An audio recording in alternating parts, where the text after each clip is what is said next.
I'd like to call the regular monthly meeting of the Salem Board of Education to order. It's 6:04 p.m. Would people please stand for the pledge?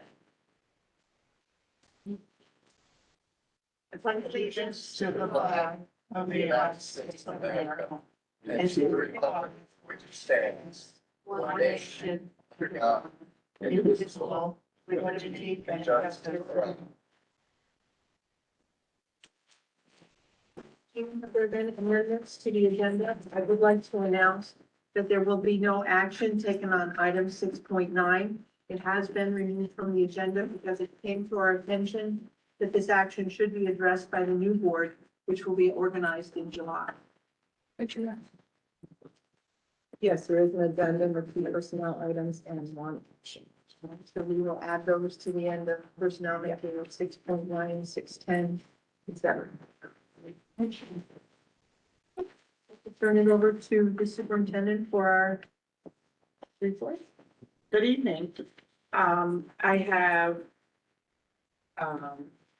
just a few quick things, but before we get started on my update, I did just want to review our progress on our final board request for review of our strategic plan priorities for our blueprint for excellence.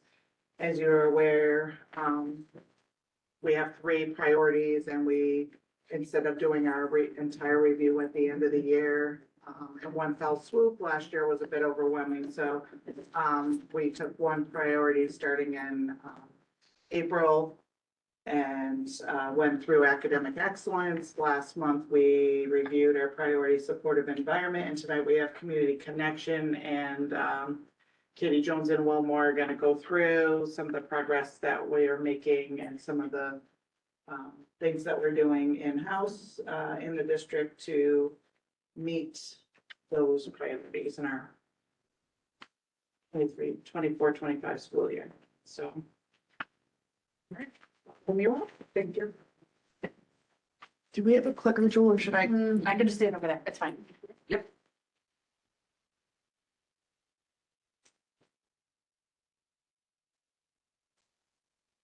So as Julie said, we will be reviewing our plan. Priority areas. This presentation is community connection. All right, so our district goal, we will develop and implement systems to foster community collaboration, build parent-teacher partnerships, and enhance communication and transparency. So some of the things that I just wanted to mention right up top: survey students and parents regarding electronic device ban policy. As most of you know, and we've mentioned it here a couple times, next year there will be a bell-to-bell cell phone ban, as well as the AirPods or earbuds and their smartwatches. So we sent out the survey last week to the students. I think it went out a little before to families in the community. I met with the students on Monday to discuss it. So that's something that will be implemented for next year, and those survey answers will help us kind of develop our plan moving forward. We have the Title I dinner, we have the Title I parent survey completed. We have supported Spanish-speaking families with a translator at events. Obviously, we have pre-K, kindergarten information. I had to introduce families to the elementary school. Obviously, last month before the budget vote, we had the Best of SWA, which was, I think, a very popular event. And then at the beginning of the year, we had a back-to-school event in partnership with the courthouse and the PTA, where we had a potluck dinner outside the courthouse. Kids could come and pick up school supplies and things like that. And one of the things that shows up a lot tonight is that we started using Parent Square as a way of communicating with the community, which in all honesty has been much more user-friendly than it has been in the past. So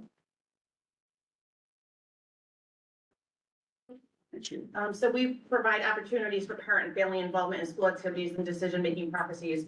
As Will mentioned, there's gonna be a lot of duplication because a lot of this cross pollinates across, and that's kind of intentional. So we've surveyed students about the electronic, device ban, Title I survey, skip to, the bottom two, culture and climate survey, all stakeholders, that went out. Sorry about that. I'm trying to share the slides. Words. Go ahead.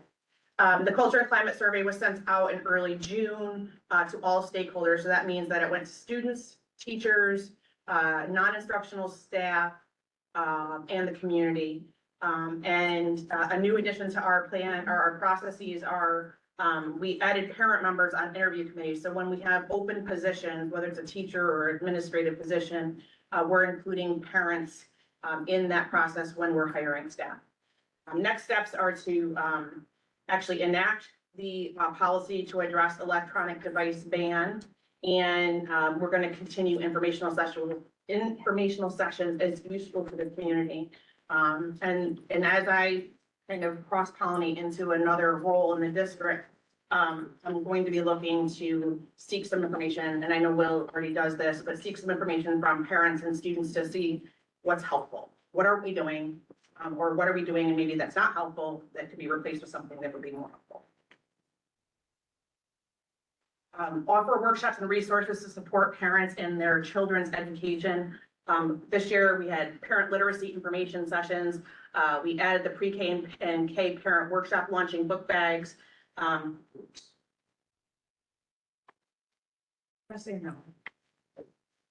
We provided presentations to parents who attended the PK and K informational sessions, getting them up to speed about how SWA works, what resources are available. An ENL breakfast was held to introduce Spanish-speaking families to the ENL teacher and showcase educational community resources available. We had a PTA grant to fund book bags for the ENL families with children in pre-K and kindergarten, and we connected families to resources in Salem, including the Salem Food Pantry, the shop off Broadway, and Salem Fuel Fund, and Salem, sorry, can't see. All right, so develop a comprehensive communication plan to keep the community informed about district news and events through various means and modalities. This year, we hired through the Capridge BOCES a communication person who works on our website and things like that 1 day per week. And you can see a lot of what's on the website now is through this person. Her name is Hannah Hurley, and she's done a very good job this year with that. We have, as we mentioned before, implemented and consistently used Parent Square. We give regular building updates. That could be a variety of things, whether it be students doing field trips or, new hires, things like that. Any kind of information, sports information is obviously a big one. Teacher and classroom updates and communication. It's a great way for teachers to communicate with parents about upcoming assignments, events, etc. Obviously, emergency closures, communications with athletic teams, as I mentioned earlier. And provided PTA, they have their own group for communication, so they can also communicate with the community. And then some clubs have pilot this year started using Parent Square. The next steps, obviously, are to ensure consistent communication for all athletics and clubs through Parent Square. Communication, obviously, is one of the biggest things when it comes to athletics, and we are continuing to try to improve upon that. Next year, we're hoping to use permission slips and sign up feature in Parent Square. That'll be introduced in the fall. And then Parent Square Summer Camp, which will happen this summer, which is just training, more training for our community teachers, excuse me. So next one, provide regular opportunities for parents to communicate with teachers and administrators. All right, so again, I won't overkill on Parent Square, but there it is again, email and phone calls. We are visible at arrival and dismissal. Administrators are attending events, athletics, concerts, the PTA, obviously open houses and orientations, and any public forums that become available. Next step is just to continue this presence at district-wide events. And now, obviously, with a consistency of administrators going into next year, we can only just get better at that. And obviously maintain an open door policy for parents, staff, and students. So if anybody needs to talk about anything, obviously our administrators would be more than willing to listen. And finally, utilize technology to provide easy access to school information and resources. There's Parent Square again. Obviously, there's School Tool, which is a way for parents and students to look at grades of kids' assignments that are upcoming, or maybe they got a 0 on. They can check those kind of things. So it gives parents that opportunity to kind of keep track of things. And obviously, we have the school website, which has obviously changed a lot with Hannah doing the 1 day a week this year. Obviously, the next step, support families in gaining access to School Tool. There are still a few hiccups here and there, but we continue to try to work towards making every person or every parent have that available to them, to retrieve report cards, progress reports, and attendance information. And obviously build capacity of families to utilize the functionality of Parent Square, which like I said, I think is very user-friendly and continues to be very useful to our school community. So we conducted an annual survey to gather feedback from the school community and measure satisfaction with schools and district services. We've also done a thought exchange for the Blueprint for Excellence refresh. As I mentioned before, the climate survey, getting all of our stakeholders, the Title I parent survey, and the principals lunches where we're able to collect student perspective. Our next steps are to analyze the data from the survey results to set targets for improvement. Where did we do okay? Where did we maybe fall by the wayside? Where do we need to make some improvements? Organize community events that celebrate student achievements and foster a sense of belonging. Best of SWA, I know lots of folks were able to attend Best of SWA, and the feeling from the staff in this building was it was an amazing event for us to showcase our students and what our students can do and the opportunities available to our students.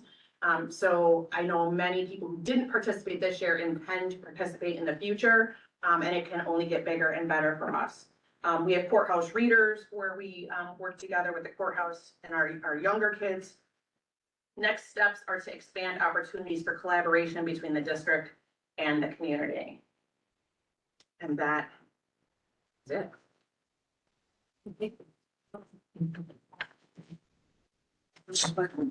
Yeah, the event prior to the start of school is really nice. So I don't know who's gonna take that on. Marissa, are you taking that on? Can you take that on, Natalie, along with? Yeah, It'll still be. okay. Great. I also do that. Sorry.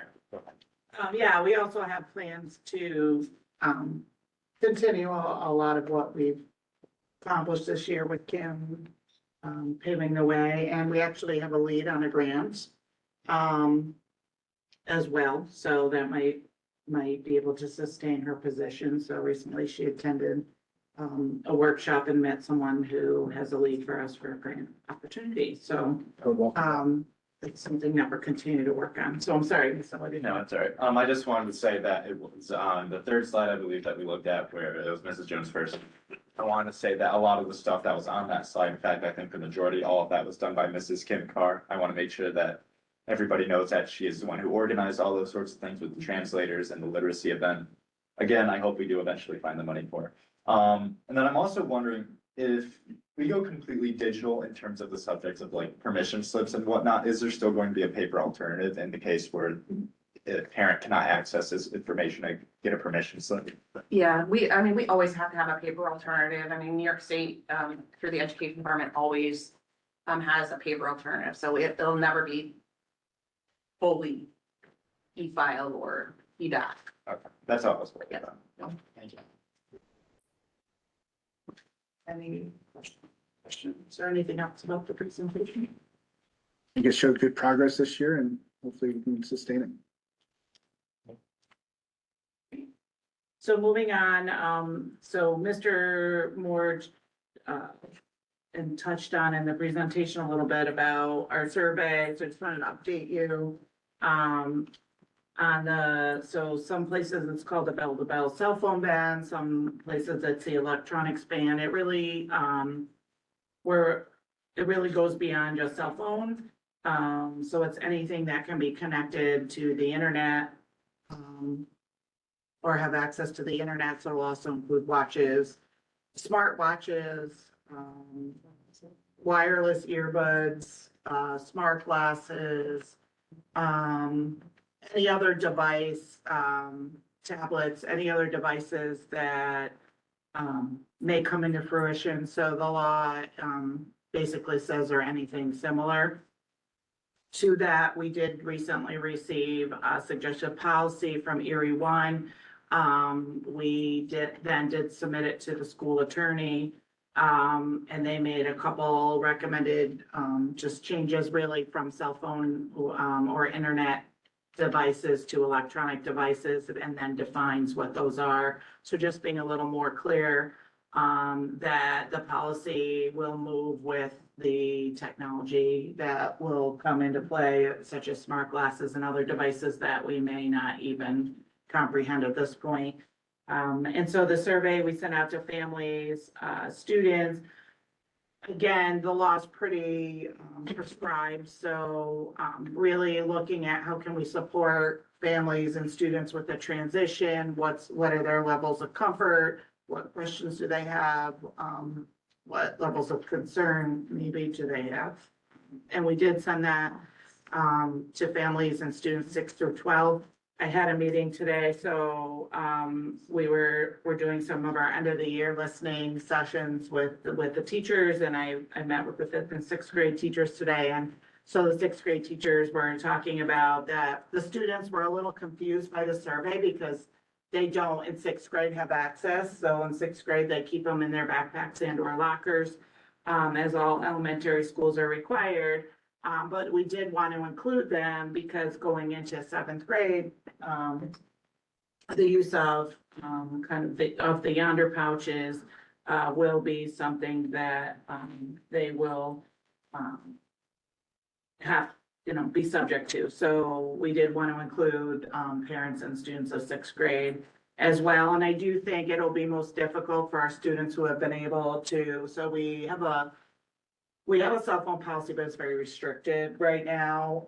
It's a policy with a lowercase b. That's been a policy that we've had, and it was developed with the teachers and administration over the past few years and fine-tuned, but students have been able to have access to their phones during study hall, lunch, and in the hallways. So this is going to be something new and different for them. And based on the fact that we only have one administrator, we don't have assistant principals. We want it to be something that is somewhat easy to implement, but also not always punitive and not always having kids, if they just are able to leave it in their locker, it's tempting to kind of go in your locker between classes, or can I go to the bathroom? And we don't want to always kind of have to be taking a lot of time, but also being very punitive about it. So we're looking at the possibility, as a lot of schools are, is using what are yonder pouches, lockable pouches. It's not set in stone. It's something that we're working on. We have talked to the teachers, and it's been very positively received. I've not looked at the full, I have not looked at the full survey results yet, so we'll be doing that. And then also I would like to try to, in the next week or two, get a quick meeting with the policy committee, just to look at a draft of the policy. Again, there's really very little wiggle room, so a lot of times for board members who have not been on the policy committee, usually we get the policies from Erie One, and then there's sections that you can customize to your district. There's really no element of customization to that. It is pretty defined. And but I do think we should follow the process of having the policy committee have the first look. But I would like to also then put that out for a short public hearing and or response, just as another way to gather thoughts or questions. We met today with Hannah Hurley, who's our communication specialist, and she is working so far on a Q&A, And we'll update that with some of the survey kind of questions and results. So we're working to put together a Q&A. And then in August, we'll do some, public information again for any 7 through 12 families that feel like they need more information. We'll have, kind of the process defined for how we're gonna roll out the use of the pouches, and those pieces. So my daughter Louise is a type 1 diabetic and she'll have to keep her phone, There's medical exceptions in but there. she will abuse it so badly. She will sell it as currency. He bought an app on iPhone today. She's glad that you're calling her out. It's okay, but I do want her to be treated equally in some capacity. So Because there I will think be, there'll be some expectations surrounding, because there will be medical exceptions, and or exceptions that might be related to IDs. Or 504 plans, which are usually medical related to needing your phone for, some type of Like tracking. one app. We could definitely we'll work on that and be working with the family, so we appreciate your support. Yeah, I do support it, absolutely. Yeah. Does she watch the recording? Will she know that you outed her, or? She has to accept it, yeah. You know, I think the fact of the matter is that no matter what the process is, there will be some potential for trying to hack the pouches or the process. Oh, yeah. You know, so there are some schools, I went to some workshops this year at some of the different conferences I attended, and there are some schools that are 2 or 3 years into using these. And so they've learned a lot along the way, so it's nice to be able to listen to them. And honestly, a lot of kids like to have the pouch because they can have their stuff with them. So they walk in, they put it, and as they're walking in there, and we'll do a little more comprehensive presentation for everybody between now and September, but they can walk in, lock it, but they can keep it with them. And that's really important to kids and students. And so, and then we have portable unlocking devices, just to put some people at ease, you know, that if there's any type of drill or anytime we're leaving the school, we'll put them in our go bags. So if for some reason we leave the school and we're not coming back, we'll be able to unlock them. There are some other ways, but there are kids who apparently get burner phones and, you know, all kinds of things. And there are gonna be some kids, but I think over time, as they become more used to it, it has had a lot of positive feedback. I will try to, I think I sent it out to the board, but we'll try to put it out. There's a study from the Rockefeller Institute that's,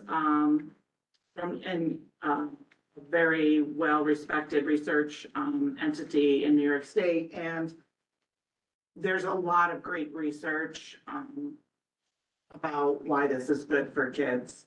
And I think so far, from what I've heard, a lot of parents are happy that they're not the bad guy, and there seems to be a lot of support. The biggest concern is how can they get in touch with their kids, and how can their kids get in touch with them? And that's really the biggest part of the policy. I think our policy with a capital P and a little p, and we're gonna find ways to make that work. And I think, we're gonna try to get it right the first time, but it may not be perfect, and we'll reflect. And as we all adjust to it, we'll get it, to the right balance. Is there a month or two where it's really difficult? Well, I think for using it, I think it's gonna be in To the beginning. separate the child from the Yeah. cell phone? I think probably the beginning, just a week or two. And again, one of the questions we asked them, and we haven't looked at the data yet, was, for the students, was how long do you think it'll take you to get used to it and, you know, feel okay about it? And it was kind of like right away, a week, a month, a year. I'm never gonna be able to adjust. And I think it really helps us know the level of anxiety and how can we do things to support, build community. I think we might have to look at the beginning of our year a little differently, knowing and understanding that there could be, and I think as adults, sometimes we maybe chuckle, but I think there is going to be some element of separation anxiety. I know if I leave my phone at home and I'm like, oh my gosh, I have to turn around, but I'm gonna be late. How can I do a whole day without my phone? You're severing a limb. Yeah, so I These children do. were raised with technology. Right, so I think it's something that we need to understand. Our school counselors do summer days, and that's, we've already talked about, the principals and the counselors. They're gonna get together and kind of go through the survey and talk about what they can do to support students. And again, I think there can be some element of maybe not taking, maybe having kids think that, you know, the adults think they're being silly, but I think it is a very real thing, and we have to understand that and be compassionate about that, and help them along the way. And so I know that the teachers, all our faculty and staff will all work together to help the Teachers transition. and administrators too. So right now, the expectation is teachers and administrators should not have their phone out during instructional time. No, a bell to bell. I mean, So, and again, so it's not a public forum right now, but we'll talk about that. I mean, there are some reasons, so our teachers have to do two-factor authentication. We have athletic directors, we have some people who will need their phone. But, that's part of what we're talking about, because it is important that our kids, you know, don't see their instructors and teachers. On the phone. But again, this mandate has been, we did not make this mandate. This is by the state, and this is because the legislatures feel as if students, it is not good for their mental health, whether or not we agree with it. They're at a different level, and so we'll talk about how to balance that with our adults in the building, but I think we also have to be respectful of faculty and staff and what, you know, their level of responsibility, and trust that they will do the right thing with their phones, and when they need it, they need it. And, you know, not to get into other things, but I think there's a lot of things floating out there about how, and I think it's in the community, not necessarily internally, but about how faculty and staff feel about their level of respect they get. And I think it's a matter of respect, and I don't think that faculty and staff would be treated like children, but certainly they shouldn't be during their workday when they're instructing or when they're responsible for kids be on their phone. And that's already the expectation. It's difficult because oftentimes I've had to communicate with teachers during the day when something serious has happened. A lot of it has to do with the child with a medical disorder, but, you know, when a child steals my cell phone, and I'm like, oh my God, does she have my cell phone? I mean, so there is that connection that helps. But I think it's a really important policy, and I'm excited. I'm scared. I think it's gonna. But again, But I we think it's don't have gonna be that really all- good. it's not all decided. There's a lot of moving parts to making sure that it works properly. We're working with faculty and staff, getting feedback from them currently in listening sessions and talking about kind of really what is going to work for us. And it may look very different at the end of the year than at the beginning of the year. We're not sure. So I just really want to let you know that this is something that kind of came up on us quickly. It's something that we have to make decisions, you know, in a very timely fashion. We don't have a lot of time to make full decisions. We are, getting information from other schools that have already put them in place this year, finding out what they've learned, what's worked, what hasn't, what are their communications. So hopefully we can do a pretty good job at that. Just quickly, student board member, I know Mr. Moore put out inquiries. We, had an application, but I'm not sure that person qualifies in terms of the residency. So we're trying to, just look at that. So there are residency requirements that student board members must live in the district for 2 years prior to their appointment. So we're looking at whether or not that student will qualify. this is the first year we've kind of done the search in June, and maybe it's just not something that kids really are thinking about right now. So it is something that we may, most likely we won't have a board member for July or August, depending on the residency situation. But if not, then we'll be kind of resuming the search again in September, and maybe the 11th graders going into 12th grade will be more interested at that point. I think a lot of people are thinking about summer maybe, and not can't think into September. Just wanted to, if you have not seen it, it is my understanding, I have not gone on yet, but our top 10 is on our website, so our press release was well received. So, and I'll talk a little bit more about that change in a minute in communications. So top 10 with the post-star is on their website. I'm hoping it'll be in print in the newspaper, but I've not seen, I know they have not full publication. And we are putting together information for the annual Eagle Press does a lot of exposure for graduates as well. And so they've asked us for quite a bit of information about our graduates, awards, honors, future plans. And so Hannah and Early, who's our communication specialist, and Laura LeBlanc are putting that information together. So hopefully we'll see that out in print soon.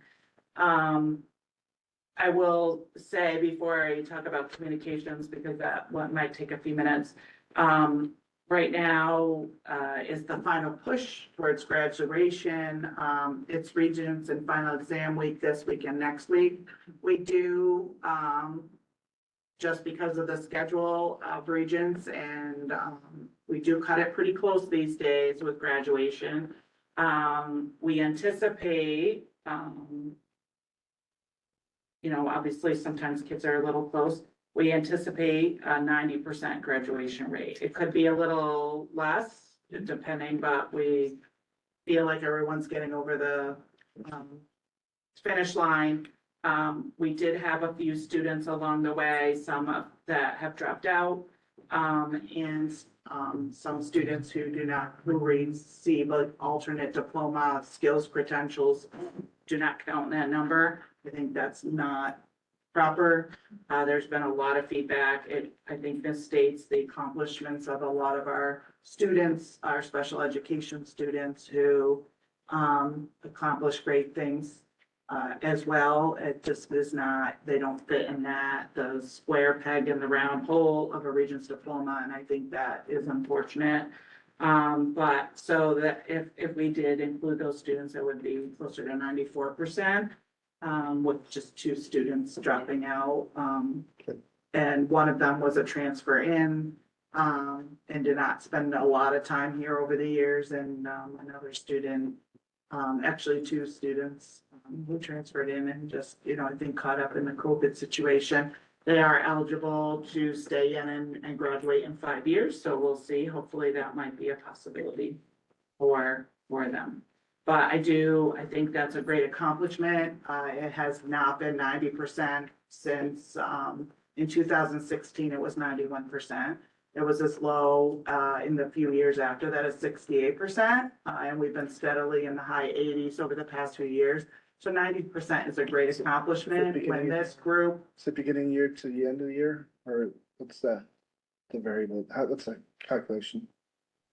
So it's all the students that entered 9th grade, Keeping them all the way through. 4 years. Very good accomplishment. Yes, so, and so, 4 students is 10%, that's a lot because we're small. Can't lose a single one, Julie. We're trying. COVID kind of did not help our situation, but I think it's an amazing accomplishment because this group of students that's graduating, they entered 7th grade and they went in the year that COVID hit us. So 3 of their most foundational years, 7, 8, and 9, were impacted by COVID, and then foundationally. So it's just a huge accomplishment, not only for our students, our faculty and staff, all of the families who supported them, they've had a very non-traditional education and, they've been very resilient. So I find it very exciting and, you know, I don't think, you know, the number says everything, but it is what the state measures us on. And the last piece is about the communication specialist. So I will say, and I want to acknowledge, and I'm sure the board has heard, but I want the board to know that, the principals and I, do hear and understand that there is some chatter in the community about, kind of recognition of accomplishments and events. And I want to remind the board that, this year that we were in, we had not budgeted for the communication specialist, but realized that we do need to have someone at least for a day. And so we did put that back in. 1 day a week is about 50,000. It is aidable. So we do get about half of that back the next year. So, we started, like late November and so we did not pay for a full year. We'll get the aid back for that, which will help hopefully, you know, offset. Now we're gonna be doing a full year, okay? It's another $35,000 for a second day. But the fact of the matter is, especially during budget season, that 1 day a week during budget season, preparing the newsletters, doing all the press releases, communication, that I think a lot of people value, that takes up the 1 day a week. We do try to, as much as we can, add to that. Gina can make some quick updates to the website if, we're changing a date, adding to the calendar. Our secretaries do the calendar, but, the top 10 newsletter, it's something that's not in the budget, and the postage is also quite expensive. So, you know, we talked with Hannah and decided to do the press release, and I think it turned out amazing. I think, it reaches a lot of people. It shows a lot of pride in our community, but, that is probably close to not even the amount of work, but it's a few $1,000s just for the postage and the printing. And so, you know, I'm gonna ask the board, I know the board, I wanted 2 days. We cannot find a second day in the budget, where we budgeted 1 day. A second day would be an additional $35,000. Is it aidable? Or just the first? Well, it is aidable, but you don't get the money back till the next year. So 50 grand, we had to, not quite 50 grand, like 35 this year. 50 grand next year, but we'll receive 25 grand, but then you tack on another 35 grand. And then so my suggestion is that,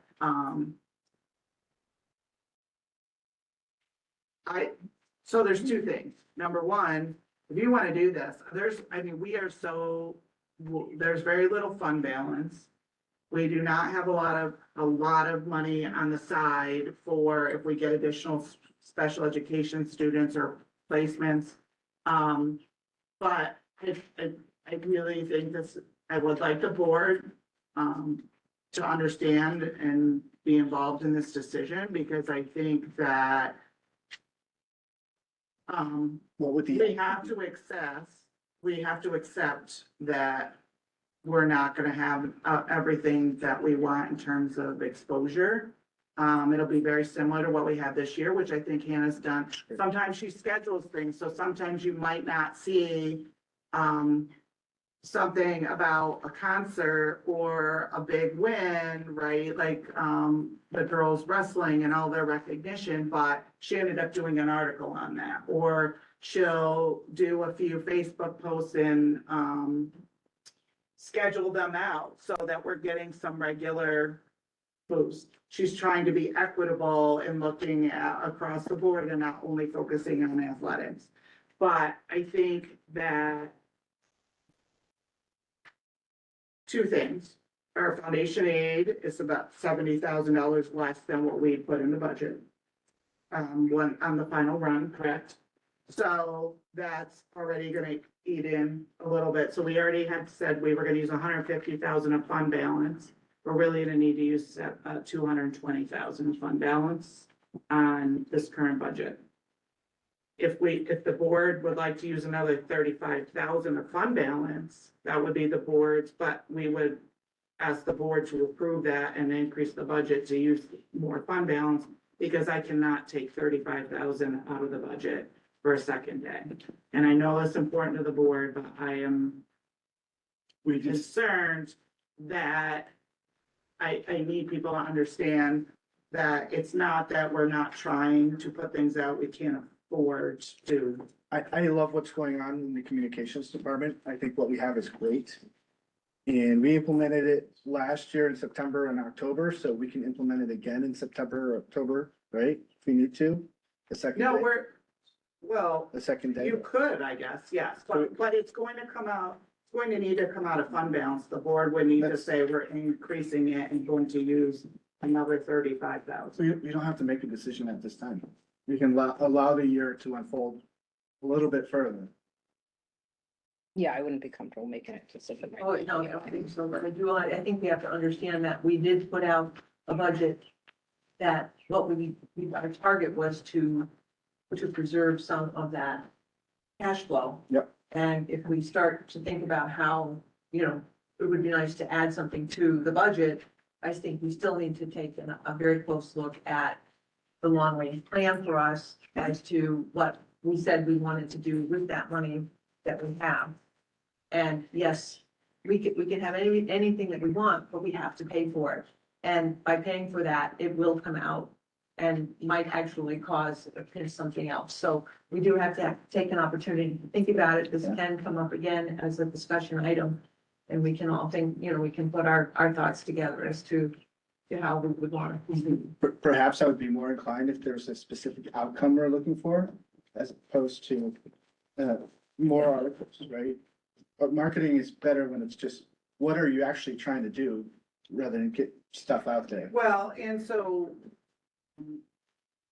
the formal print communications plan will develop, and we have, because they start in November, typically we didn't want to use a few days to develop the full communications plan in the middle of the school year, because we were heading into budget season. And we had a lot of things around the holidays that we want to promote. But the bottom line is the plan typically is going to be to really reinforce all of the things that we're doing in the district to achieve our mission. Academic excellence, supportive environment, community connection, and really showcasing everything that we're doing within the means of our strategic plan to reinforce with the community all of the amazing things that are happening, doing the accomplishments of our students, all around to meet that. I think where people are seeing it a little bit is in the Facebook presence. I know that, before Amy Hoffer, when we had that service, she did a lot of Facebook posting, but very few press releases, very few really big stories and highlights and releases and focus on all of the different things that we're doing. So I think, right now we're getting a more comprehensive approach. Yeah, we could probably. If we open that door, Wendy, if you open that door, see that little notch, Megan, at the top? If you open the door, you gotta open it all the way first. And then put that up, it should hold it open. That one. Up. Yeah. Try that. Good job. So we'll have kind of put together that plan. We'll run it through the board a little more and talk about it, but I do just want people to understand that we're hearing the chatter and we understand it, but we're just trying to make the money work. Yeah. Short term. You have the student and family coordinator that may find a grant. That's an excellent voice in the community. And we could consider then the following year, right, if you take down the additional aid that you're getting, and so next year on 50,000, we get about, so it's about 53, little over 50,000 that we would spend for one day. You're gonna get about 25 back, so then you're gonna get that back in the following year, that could almost then pay for, in a way, that extra day. So we can wait and see where we're at. Perfect. Yeah, I'd like to see the plan a little bit more and give it some more time and see where we're at. I see the I mean, value. the summer's slow, right? We don't need to do that right away, I appreciate the heads up. though. Yeah. Yeah. Right. definitely. Absolutely. Good to have. But I think there's, I think people are noticing that's a little different, and I want, everyone to understand the reason why. Absolutely. Okay, that's all I had, unless you have any. No.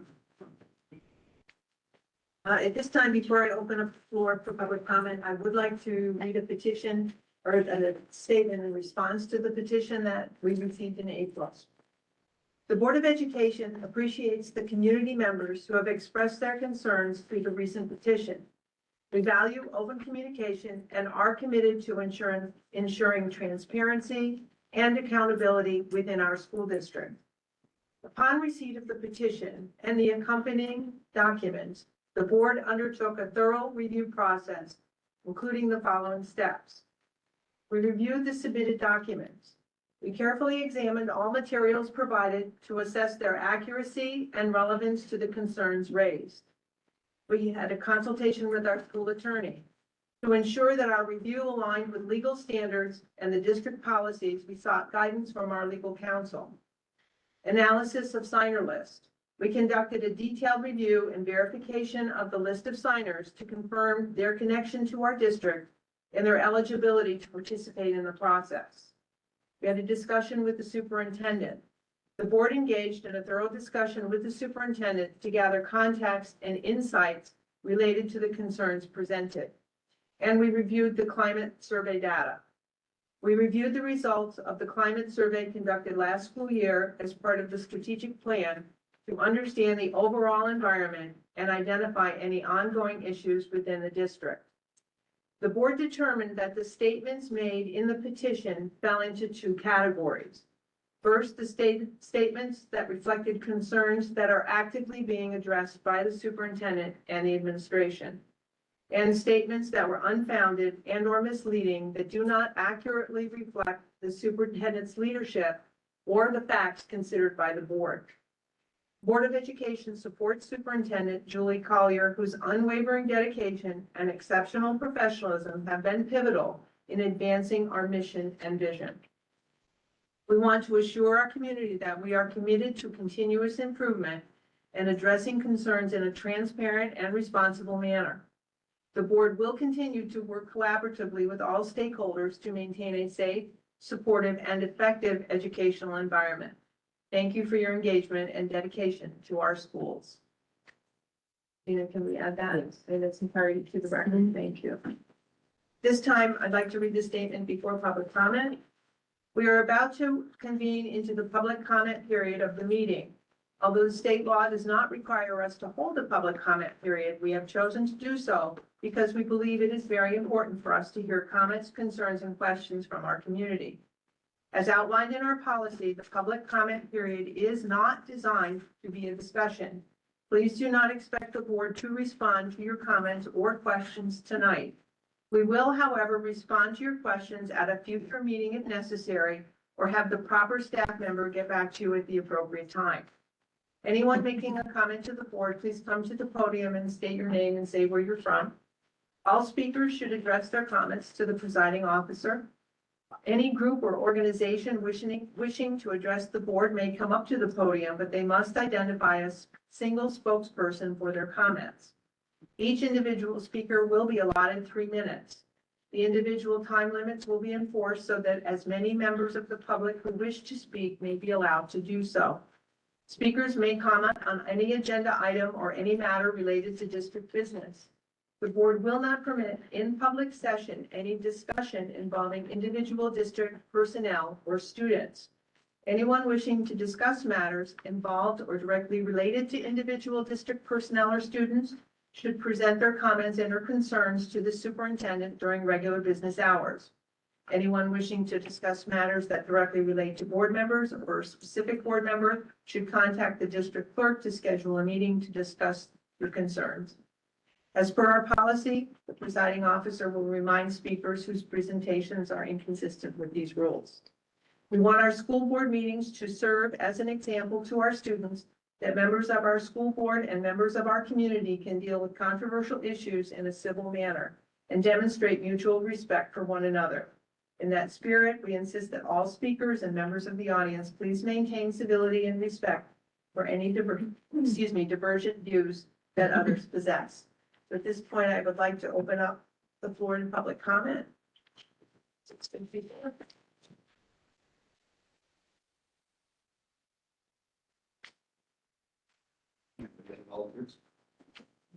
Sorry.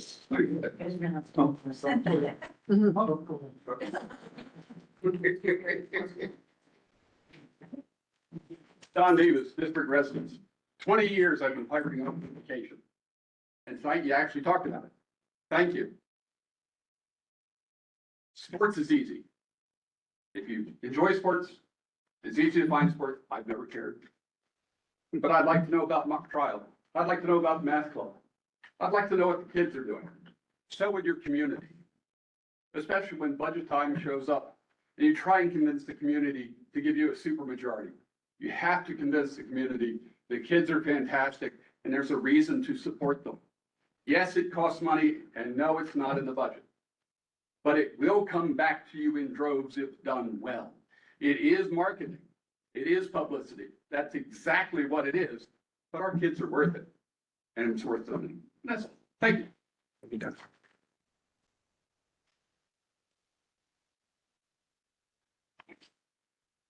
Mike Nugent, Salem. I want to begin by commending the board on their efforts and administration to promote better communication. It's evolving. It's certainly grown a lot in the time that I've been here in Salem.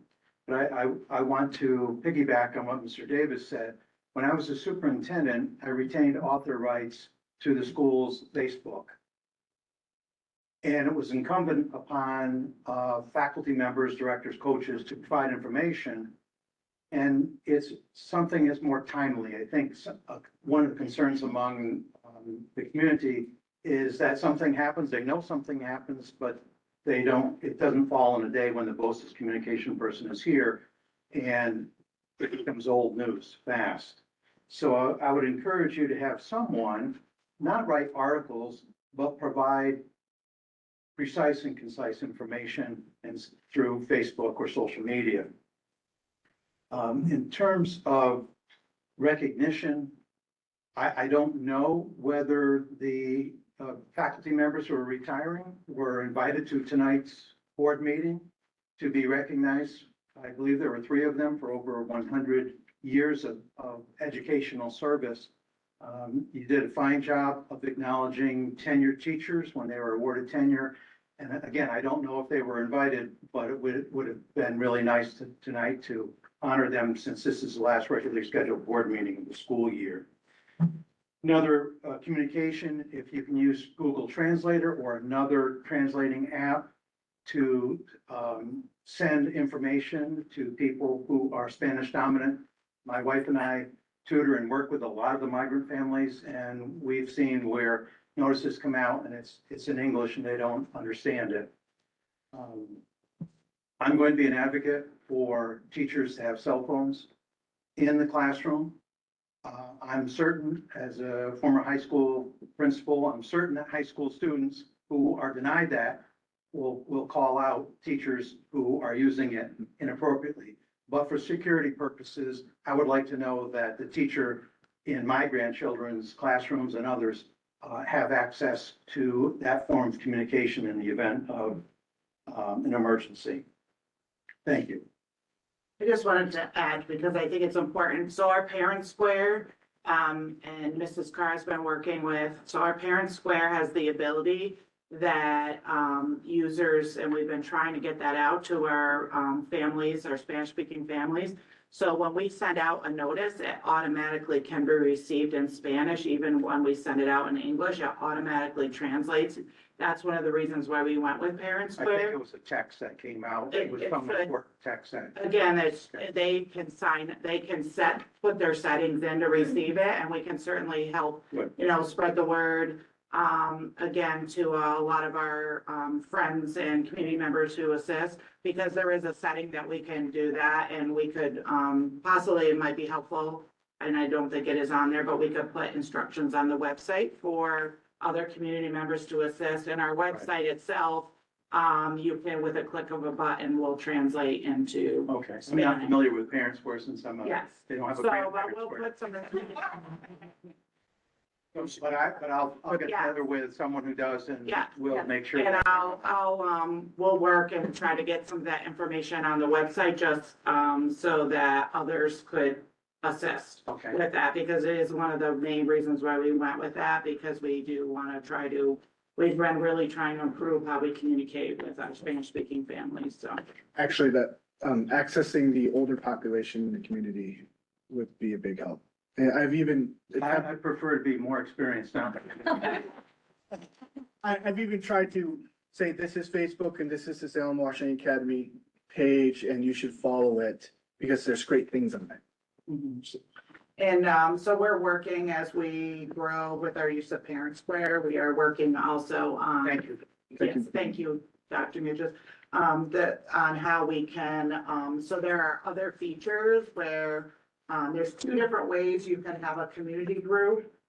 The better way and the better access for us to be able to click and send out communication for we have a lot of grandparents that are very active, and we appreciate that, is, through voluntary sign up as opposed to just going onto a community group where it's much more limited on what we can put on there. So I think we're just we're hoping to roll this out for next school year. So that is on our list of trying to expand our kind of, group, that we reach by Parent Square. But again, whereas we're learning, so a lot of us are going to be attending the virtual summer camp. They have 5 or 6 different sessions just to learn more.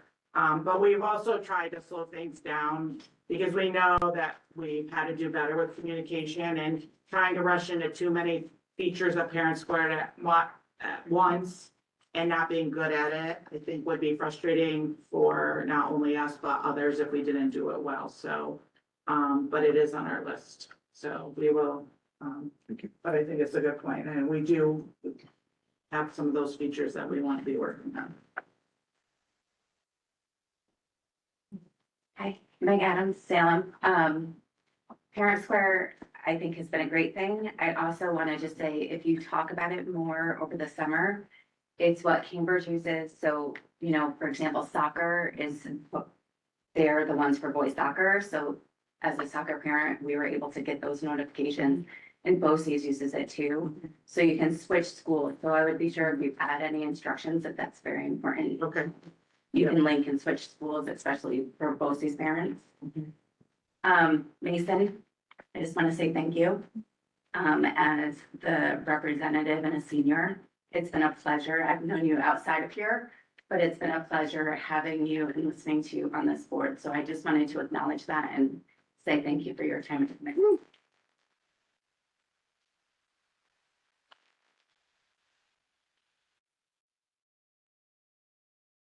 Michelle Brown, District Resident. I'm gonna count on that for a second, and I've been in other districts before. I love that there's a student involved in the school board. So I'm thrilled by that, and I hope it continues. I have 3 topics to comment on, if I could. The communications. I agree with everyone. I think it's fantastic that you're boosting communications. My only call out is the concern over the cost of it. If you're paying $50,000 for 1 day a week, that seems exorbitant. If you're gonna add a second day for another 35, I feel like you could get a full-time person for that amount. Being in the professional world, not doing marketing myself, but people in my company do, you could definitely hire a full-time person for less than that to do everything. Regarding to the surveys that have gone out, I don't have children in the district. I have friends that do, so I'm just, curious for future if district participants also get their survey or if it's only for people that have children in the district. I would love to participate and give my input since my taxes do contribute. And then my third one is in regards to the petition. I've heard about it, haven't seen it. I would just be curious as far as your statements to see how many of the signatures were valid on the petition and if the petition is available to be read. The petition was posted, I don't believe it was on our website. Okay. Change.org. Change.org. Change.org, yes. And as far as the number of signers, it was a little bit difficult to actually parse out exactly what everybody was because not everybody gave a specific location. Gotcha. And if we assume that everybody who said Greenwich, Cambridge, any of our local areas that are a part of our school district, at least 150 people were not eligible, clearly not eligible by where they identified where they were from. And we also had underage students. So we had about 45% of the signatures on the petition were not eligible. Okay. Thank you. I just wanted to clarify one thing about the public relations person. So of that 50,000, about 50%, a little over 50%, there's different aid factors for different services that we contract through BOCES. So we get about 25,000 back the following year. So the net cost is about 25,000, not 50,000. But So we you're have to rolling that, outlay. right? So Well, we if outlay you're, 50. if you're outlaying 50,000 to a Right. person for 1 day a week, Right. you could hire someone for 5 days a week for 50,000. No, You might not be able to get the 25,000 back, but you're gonna get 5 days versus 1 day. employer cost. Yeah, in New I York State, don't- I don't- 60%. It's just something to consider. Yeah.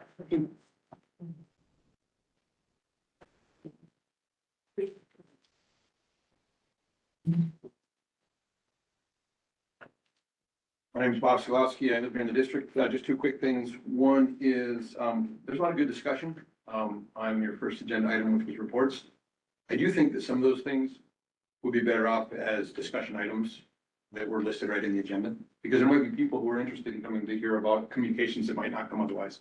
Right, that communication discussion was pretty robust, led into discussion about budget. Really good stuff. Probably not appropriate to just have it under the superintendent's report. Second thing was I just want to call your attention to our policy 2110, which is orienting and training board members. Board and staff will assist each new member elect to understand the board's functions, policies, procedures before he or she takes office. And that will happen by inviting electee to attend board meetings and participate in discussions. I just want to make sure that everybody remembers that. That's an easy one to forget, but we have an electee here who probably should be sitting up there with you, but at least should be welcome in any of your discussions as per your policy. That's it. Thanks.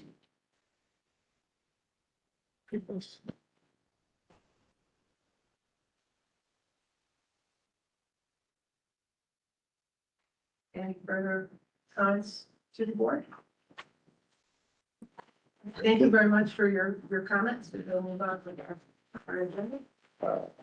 Insert the agenda in light of Tom's statement there, which I assume is accurate. Like Marissa to come join us in our discussion. Gonna pull up a chair.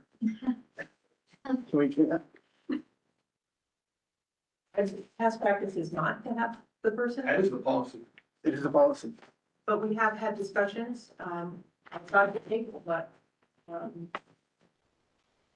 this is a new one. I really do not know. Are you comfortable with that? Absolutely. Yeah. All right, you cannot vote. Yeah. We are getting You into, have all the same, like, especially board members. You can participate in discussion. Keeps shoes on. Oh, no, I can't. Ugh. I live in Salem, come on. New rules. We need to agree on capitalized or not capitalized. We're getting. how about we just, well, Oh, look at you. I think mine should remain capitalized. consent agenda. Does anybody wish to remove an item from the consent agenda? Entertain a motion to present the consent agenda as presented So, by Jevon, Second. Second by Jen. All those in favor, please signify by raising your hand. Motion carried 4-0. Committee updates. Negotiations, we do have a meeting scheduled for, Marcia on June 26th to continue our negotiation process. Would you have a safety? There was one today. I had a scheduled conflict when Mr. Moore ran the meeting along with, and he's the co-chair, and, Mrs. Jones. It was really long. But, right, I know the agenda was just some routine matters and probably talking about just there were no changes to the district safety plan No. coming up. Obviously, a lot of things will be done with some. Done with some. Just about really the next steps is our, getting the approval process for our safety plan, and there were no changes this year. No significant changes to our safety plan, other than we'll be changing some names on our team with our new administrators. So it was a somewhat uneventful. We completed our end of the year drills, so I did see the agenda, so it was just routine. Yep. Very The policy committee have a, Yes, well, we did meet, we'll see, there's some policies that we're revisiting. Some new guidelines came out, or guidance from Erie One, to change a few things in the medical and personal care items policy that we just passed, and students with life-threatening health conditions and anaphylaxis. And I think this was included for you to look at, to read the rationale. And then another one, a new one for us, the maximum temperature for school buildings. And that is a New York State law that we have to follow. So hopefully you read it. It sets the minimum and the maximum temperature that a building can be for students. Sorry, it's the maximum temperature for school buildings. It's a state law. So it sets a maximum temperature for the inside of school buildings for students attending school before you have to close school. So. Finance did meet as well. We actually have a policy as a result of that, because the investment policy we talked about last time referring there. We actually, the section that we were talking about, we decided to strike from the policy. As a decision of the group, so that's what we're looking at if we decide to go forward. Basically, doesn't allow the district to invest in a particular kind of investment that would otherwise be allowed, but we didn't think was appropriate. Other than that, we spent a long time going over, we spent a bunch of our time going over the condition of accounts and just where we were at, in terms of finishing the school year. And a little bit talking about how tight budget is next year, but, that was our meeting. thank you. Moving on to personnel. Entertain a motion to approve the 2025-2026 organizational chart as presented. So moved. By John. Second. Jen. Any questions, discussion about the organizational chart? What are the changes? It was attached. Did you see it? Yeah, I mean, I was trying to listen to Julie. Largely, they're combining Names, Katie's position. position. Yeah. I mean, just trying to Combining the get a little director of conversation going. DPS and elementary principal, just kind of showing the new reporting structure. Any, easy breezy? Think it's gonna be fine? Nothing? Yes. All right. Yes, we do. All those in favor? I love the dotted line. Okay, no, you're fine. All those in favor, please signify by raising your hand. Motion carried 4-0. Does anybody wish to remove any of the appointments from the list? I am going to recuse myself from letter O. Is anybody else wish to? At this point, I'd like to entertain a motion to approve the following appointments. Erin Underwood, extended school year effective June 30th. Amy Ruggles, extended school year teaching assistant effective June 30th. Julie Myler, extended school year teaching assistant effective June 30th. Deborah Blanchfield, extended school year teaching assistant, effective June 30th. Ryan McLeod, extended school year teacher aide, effective June 30th. Kelsey Willer, extended school year teacher aide, effective June 30th. Stephanie McKernan, extended school year teacher aide, effective June 30th. Jolene Boucher, I say that right, extended school year teacher aide, effective June 30th. April Andrews, extended school year teacher aide. Carol Shaw, extended school year teacher aide. Brittany McFarland, extended school year teacher aide substitute. Michelle Wren, extended school year teacher aide substitute. Lisa Buck, extended school year teacher aide substitute. And all of those are effective June 30th, 2025. And Zachary Eastman, sixth grade play director for the 24-25 school year. And Erin Rochelle, extended school year teaching assistant substitute, effective June 30th, 2025. So on the first one, I will call, I need to call for a vote. Oh. I can vote on these and then Okay. I'm gonna, we'll go back to that one. So on that first motion that was. Through when? Oh, through N. Right. Yeah, So motion by John, Second. second by Jen. All those in favor, please signify by raising your hand. Motion carried 4-0. Now I have to read out again. Okay, Erin Rochelle, extended school year teaching assistant substitute, effective June 30th, 2025. So. In second. Oh, she can't. A second. You need a second, yeah, Oh, there we go, thank you. Okay, all those in favor? 3-0. Thank you very much. Motion carried 3-0.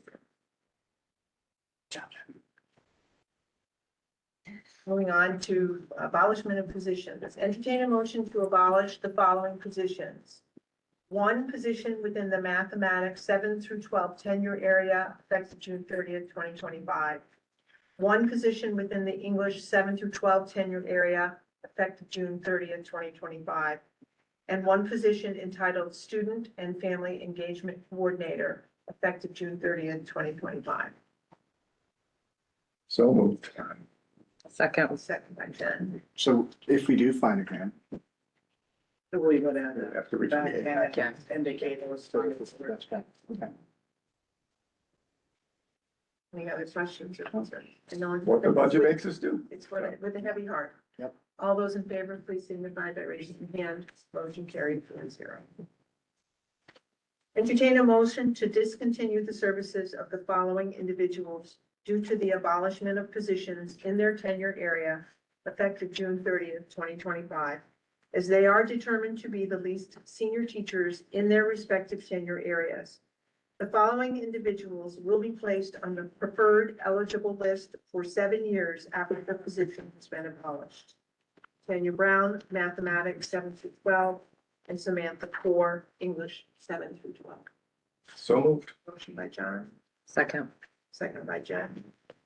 And with an even heavier heart. Yeah, I actually want to, because both my kids have had these two teachers this year, and they both had wonderful experiences. So it's really sad for me to have to say goodbye to them, but it is what it is. So just, I wanted to say that. I want them to know that we appreciate what they've done for the school, for our kids. All those in favor, please signify by raising your hand. Motion carried 4-0. Entertain a motion to approve a 4% salary increase for the 25-26 school year effective July 1st, 2025 for the following managerial confidential positions. District Clerk Tina Beatty, Food Service Director Wendy Kieran. Oh, I'm sorry, District Treasurer, I'm sorry. Tina Beatty. Correction, Food Service Director Wendy Carey, Secretary to the Superintendent Regina Eastman, Transportation Supervisor Joseph Wilbur, and Director of Facilities Paul Yakubak. So moved. Second. Second by Jen. All those in favor, please signify by raising your hand. Motion carried 4-0. Entertain a motion to approve a 4% increase to the 25-26 school year stipends effective July 1st. Tax collector internal claims auditor, extra classroom treasurer, and district clerk. So moved. Motion by John, Second. second by Jen. All those in favor, please signify by raising your hand. Motion carried 4-0. Entertain a motion to approve the first approval for graduate hours for Amy Maxwell for the following.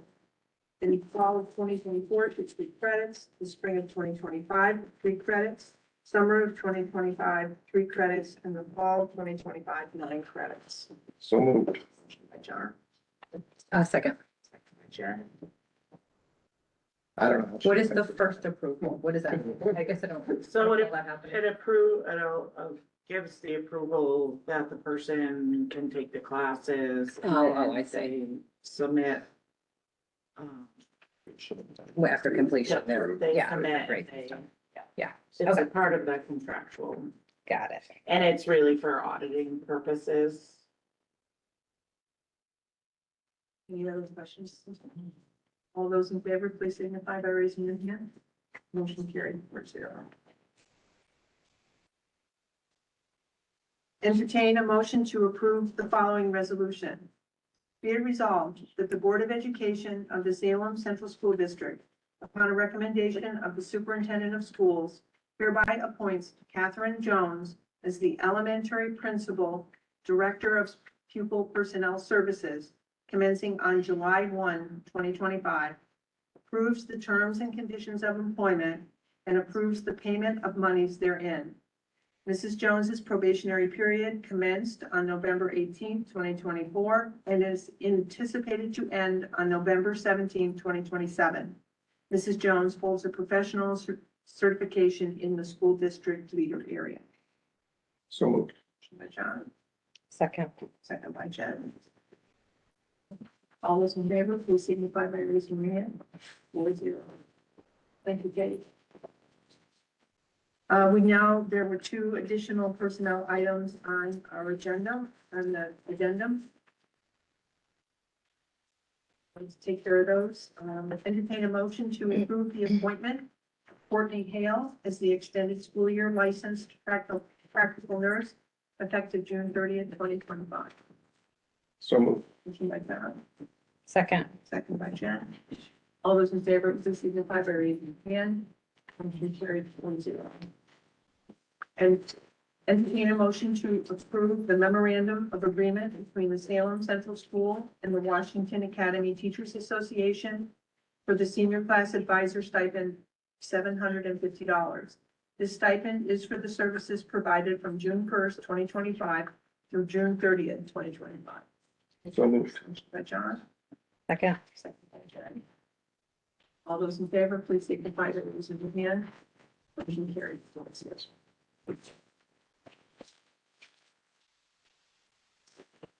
Moving on to our action items. Entertain a motion to approve Gabriella Bruno. How do you say her last name? How do you say her last name? I would say Gabriella's last name. I will just try. Pasamaya. Pasamaya? Welcome, Gabriella. From the Rotary Exchange Student Program as a non-tuition student for the 25-26 school year. Gabby is coming to us from Brazil. So moved. Motion by Jen. Tom, I do need you to second this. Second by Tom. John is going to abstain. He's a Rotary member. All those in favor, please signify by raising your hand. Motion carried 3-0. Mr. abstaining. For anybody who's confused, I'm an officer in the Rotary. I don't think it's appropriate for me to vote on that. That's all. Thank you. Entertain a motion to approve the budget transfers for the month of May as presented. So moved. Motion by John, There he is. second by Jen. Second. Any questions or concerns? What's going on? Just, can you just approve some? Moving money to appropriate areas. Finance. Yeah, this is just because Yes, I went from a 0.5 to full-time. adjusting lines. Yeah. Within the budget, moving money around. As we get to the end of the year, And more of it will happen, yeah, I think. right, at the end of the year, it's just adjusting, Yeah. It's just like if you were at home and you realize that, you might need to have an unexpected expenditure, or you have oil heat and your oil, expenditure was $1,000 more, you may move money from another area in your budget, to increase the, to cover your oil. It's just moving money around within the budget to the appropriate places so that we can track it properly for next year. Also, it's for the coding of the year-end reports that we do for New York State. You want, like you said, you want to make sure you maximize your dollars. So if it's a special ed cost, which is the last item, if I coded that to regular education, we wouldn't receive our state aid for special education. So even though you could just call it contractual regular education, it's really important to get them in the right buckets. Right. Perfect.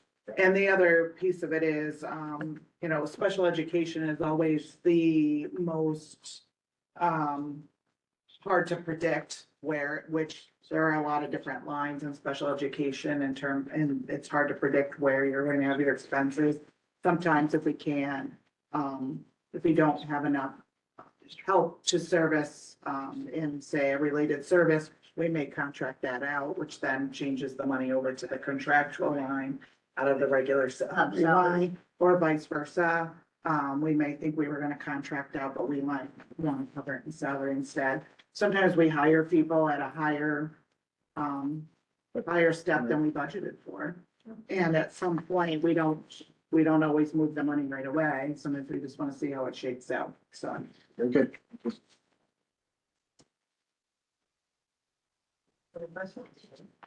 All those in favor, please signify by saying yes. Motion carried. Should we separate the policies, or do you think it's all right to do it and? We can do it either way. I'd like to separate the notification policy. Entertain a motion to approve the following first reading of policy 5685, maximum temperature for school buildings and indoor facilities. So moved. Motion by John, Second. second by Jen. Do you have any particular questions, or That's why it's good medication on it. or did anybody have any questions, for that one? So no questions. Motion is on the table to accept the first read. All those in favor, please signify by raising your hand. Motion carried 7-0. Entertain a motion to approve the first reading of policy 7513, medication and personal care items. So moved. Motion by John, Second. second by Jen. I'm gonna try to do a better job of explaining my area of issues with this policy. The scope of the policy, what it applies to is actually really big in my view. Any medication, what does a medication mean? I guess that's maybe my first question. Maybe to the board, maybe to the superintendent, I don't know. What does it mean to be a medication? There are medicated shampoo, medicated lip balms. Are those medications? They certainly contain things that are medications. That's why it says medicated on them. So it's a really big scope. And then it allows for exceptions, but the exceptions are really specific. They're specific to you have to have respiratory disease, diabetes, et cetera. I think it creates one of two problems. Either our administration, our staff can't really completely follow the policy. Because really, who cares that I have a medicated lip balm in my pocket? It's not why the board has this policy. It's not the purpose. And yet they can't accept that under the policy that we've created for them. And so for me, there's a problem there. But that doesn't mean that's the way everybody reads it. So maybe people think medications are something different than I think they are. But I just think there are a lot of things that are topically applied, creams, all kinds of things, that probably don't need all this process. At least the vast majority of them. And so that's, I think, the root of where my concerns are. I would rather see a more general thing. My suggestion would be that after it says exceptions may apply, there's a comma right now, which I actually think is confusing. It would be clearer to me what it meant for sure if there was either a period there or no punctuation. Because exceptions may apply for students who have these conditions, is what it reads, which without a Did we comma. take care of that in the first? Yeah, we have The to. original, we had the discussion, this is the new updated one. but The maybe that difference is never just got the word, I think. But- In there, right? It's down, it's like on the fourth paragraph after A, B, There's- right? Exceptions may Exceptions may apply apply. for students. No, Right, this is if the you- new, Yeah, the new version, but maybe Show it a comma. that held. but so refer to your, I don't have that with me, Yes, what do you- no, the Erie one. Oh, yeah. Just if you want to read that, that tells you it's just one word that's changed. That's different than what we approved last time. Right. Yeah, So it can you says read that? I revise understand. this, do you want me to read this to you? No, you can read it.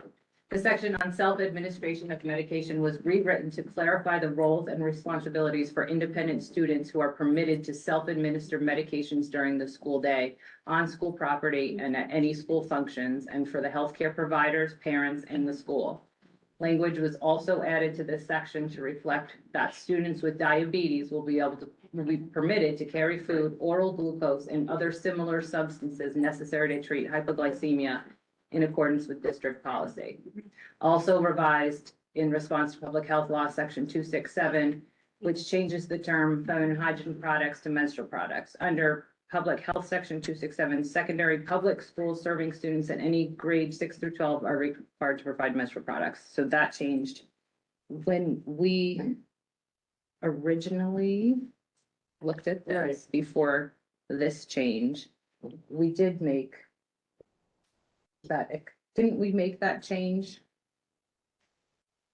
Exceptions may apply. We talked about it, I don't think we Right. changed anything. No, I thought, because was it still, didn't we approve it eventually? We did. It was approved, because then when it came back around, we were like, oh no, we have to look at We this. didn't It appreciate, got approved 4-1. yeah. Right. So, But in place or not with the change. but it's a body of knowledge that we're not. But when we It's approve the- policy, we're approving the whole policy. We're not just approving the changes. And So my issues question, that existed then. to go back to bring this back to the policy committee, what are your suggestions? I would like to see it say exceptions apply, exceptions may apply, period. And then for students with these, it's clear what their specific exceptions are. But that gives our administration the leeway to say, this is something that shouldn't be included in this, we can accept it. so, and I believe I brought this up last time. It is, we had conversations with the nurse at the time. This creates a burden on the administration and the fact that now they need to entertain a lot of requests and make determinations for exceptions, which maybe they do not have the expertise. We have not had an issue with this to the level of what you're speaking about. I think that it implies that we're going to allow exceptions for things, medications that aren't, or situations that aren't on here that aren't lip balm. Like over-the-counter medication? Like carrying Tylenol or, and that is not something that is easily managed. Tylenol, all of those pills, we have to look them up. Kids can overdose on all of those things too. Kids sell their medications, they sell their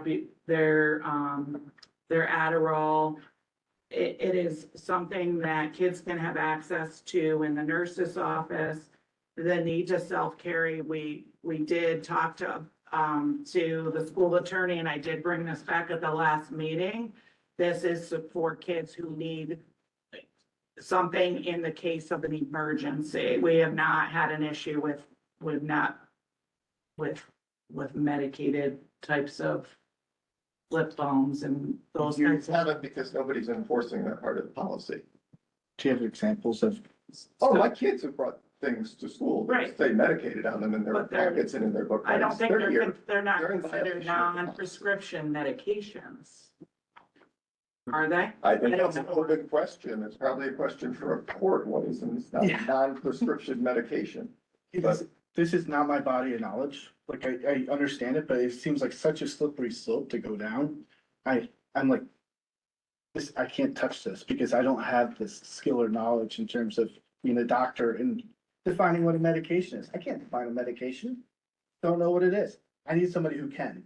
And that's really where I want to be right now is who can define medication and provide clarity. Let's make sure that's here. I can ask the school attorney to weigh in on what's considered a medication. What, well, I mean, I'll ask him, I mean, these are generally prepared to be legally sound, but it doesn't mean that, we couldn't define medication. But I guess my concern is, I understand where you're going with some of those types of things, but my concern is when you say exceptions may apply, that we could get then requests for, I'd like my child, it would be more convenient for my child to carry his Adderall and he's responsible and he can take it on his own, or Tylenol, because it's embarrassing, for my child to go to the nurse and say, that the reason why I need my Tylenol, or to wait for it. And it just starts opening the door for not clarifying what the exceptions could be. Then puts the administration and the nurse in a difficult position. That I think opens up more liability than the potential liability of a non-prescription. Another thing that, for me, considered policy, I don't necessarily need to see one policy globally fit everything. For me, this policy is actually tailored to those students that need to have the medication for them for an emergency, and it's clearly identified who they are. So for me, this policy is really directed to how we're going to handle those particular instances, rather than all instances of medication or or medicated. To ensure the exceptions are recognized. And that there's procedures in place for those students that have those life-threatening situations. And I understand what you're saying. If Mr. Moore was going around jamming up kids for medicated lip balm, those types of things, I think that would be, we would want to consider that. Okay, but here's the other side of this. This is school policy. School policy says they aren't supposed to have that.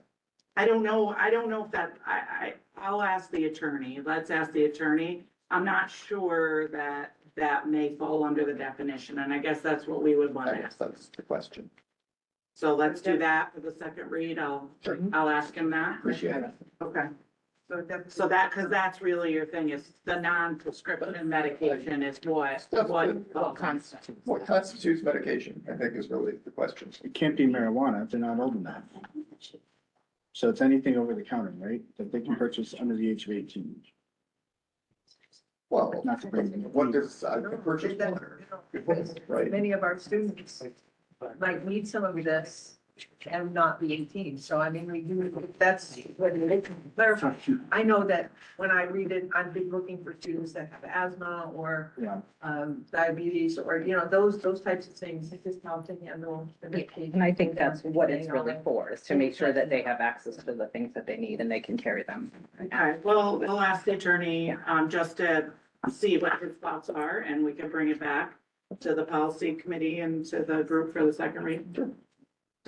Right, so we have a motion on the table to accept the first read of policy 7513. All those in favor, please signify by raising your hand. It's been carried 5-0. Entertain a motion to accept the first read of policy 7521, students with life-threatening health conditions and or anaphylaxis. So moved.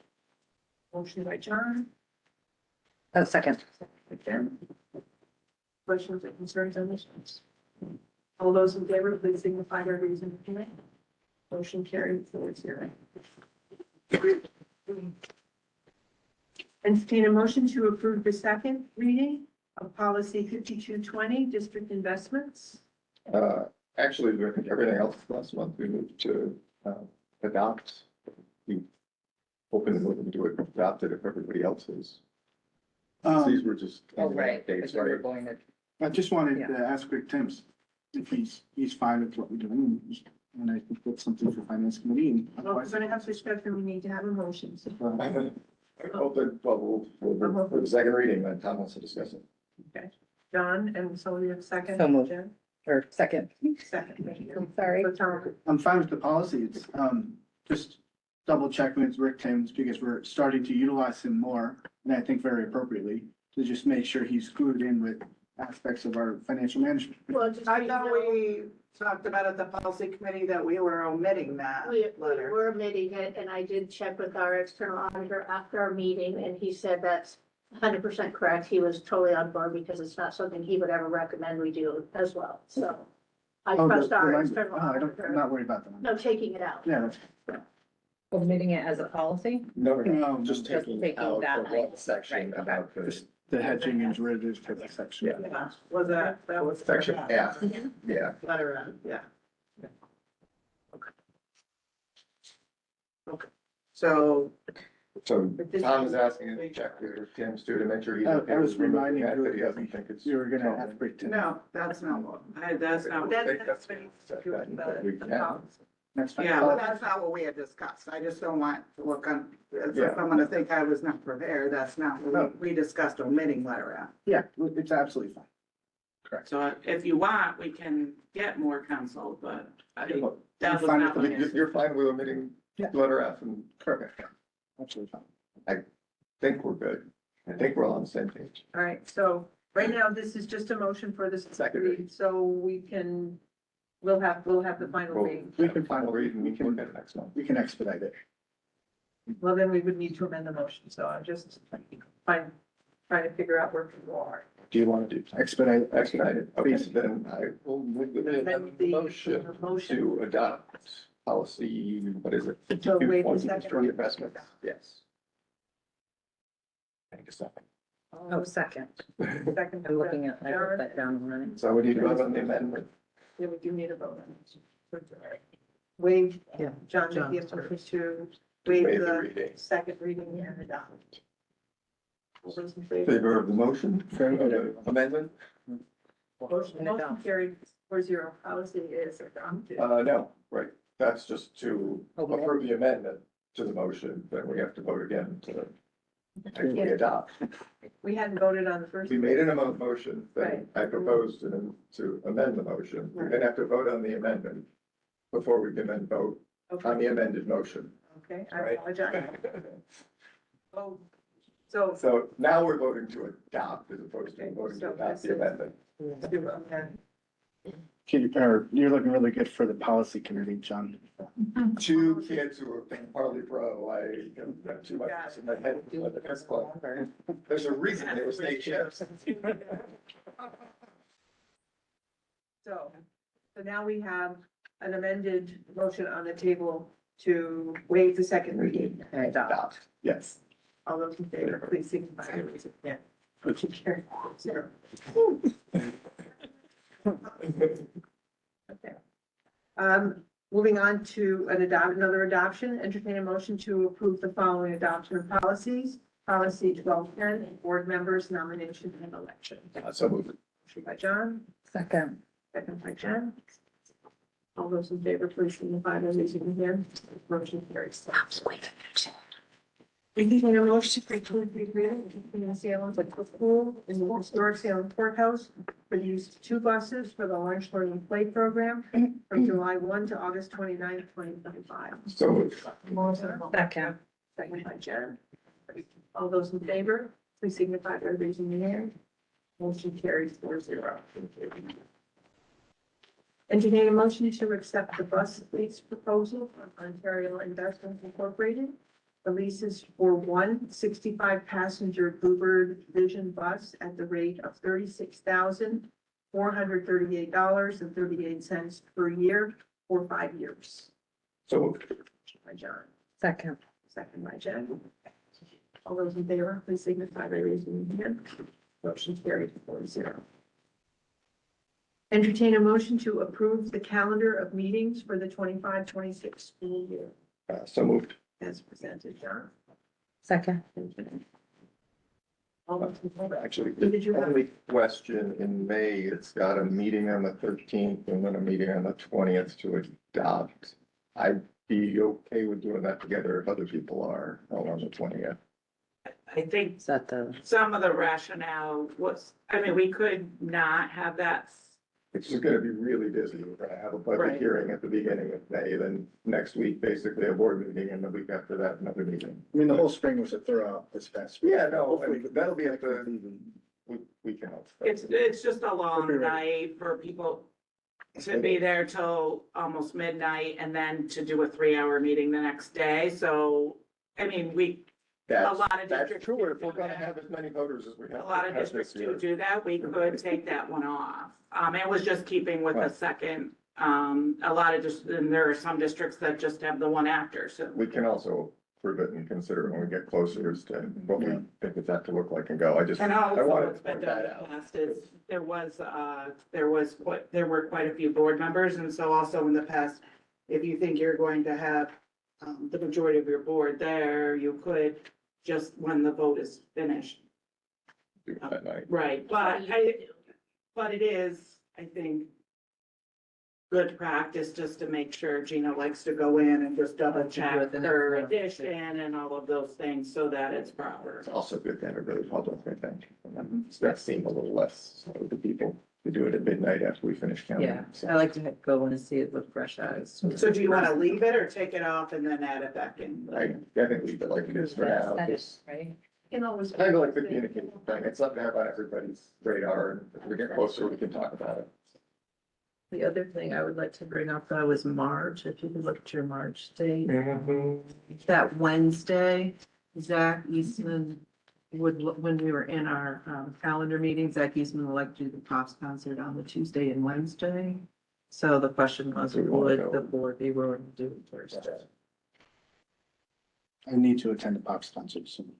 No, we shouldn't do it the night of the Pops concert, that's for sure. So whether we do it Thursday or the week after or whatever. I think the week after was the. I can't do the week Sorry, after. yeah. I'd like- So let's put it on Thursday. We can make that investment, right? Yeah.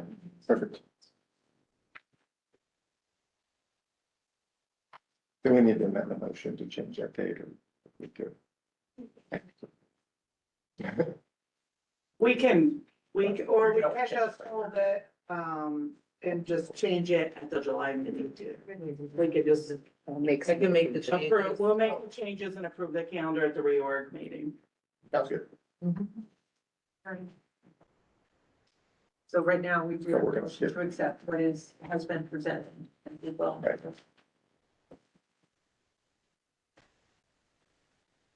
All right, so as presented, all those in favor of accepting this calendar, please signify by raising your hand. So, And we'll make that change in that that. will change. Great.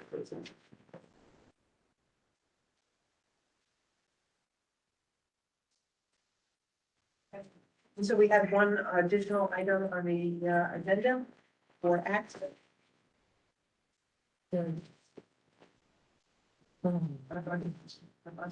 The transportation.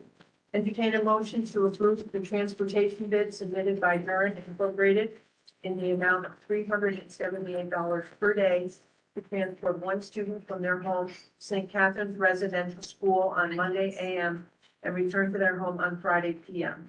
Start date will be July 1st, 2025, conclude on or about August 11th, 2025, or until such date prior when transportation is no longer required. So moved. Second. Second by Janet. All those in favor, please signify by raising your hand. He did great. Good. You raise your hand. Keep an eye on And he did. Was there another?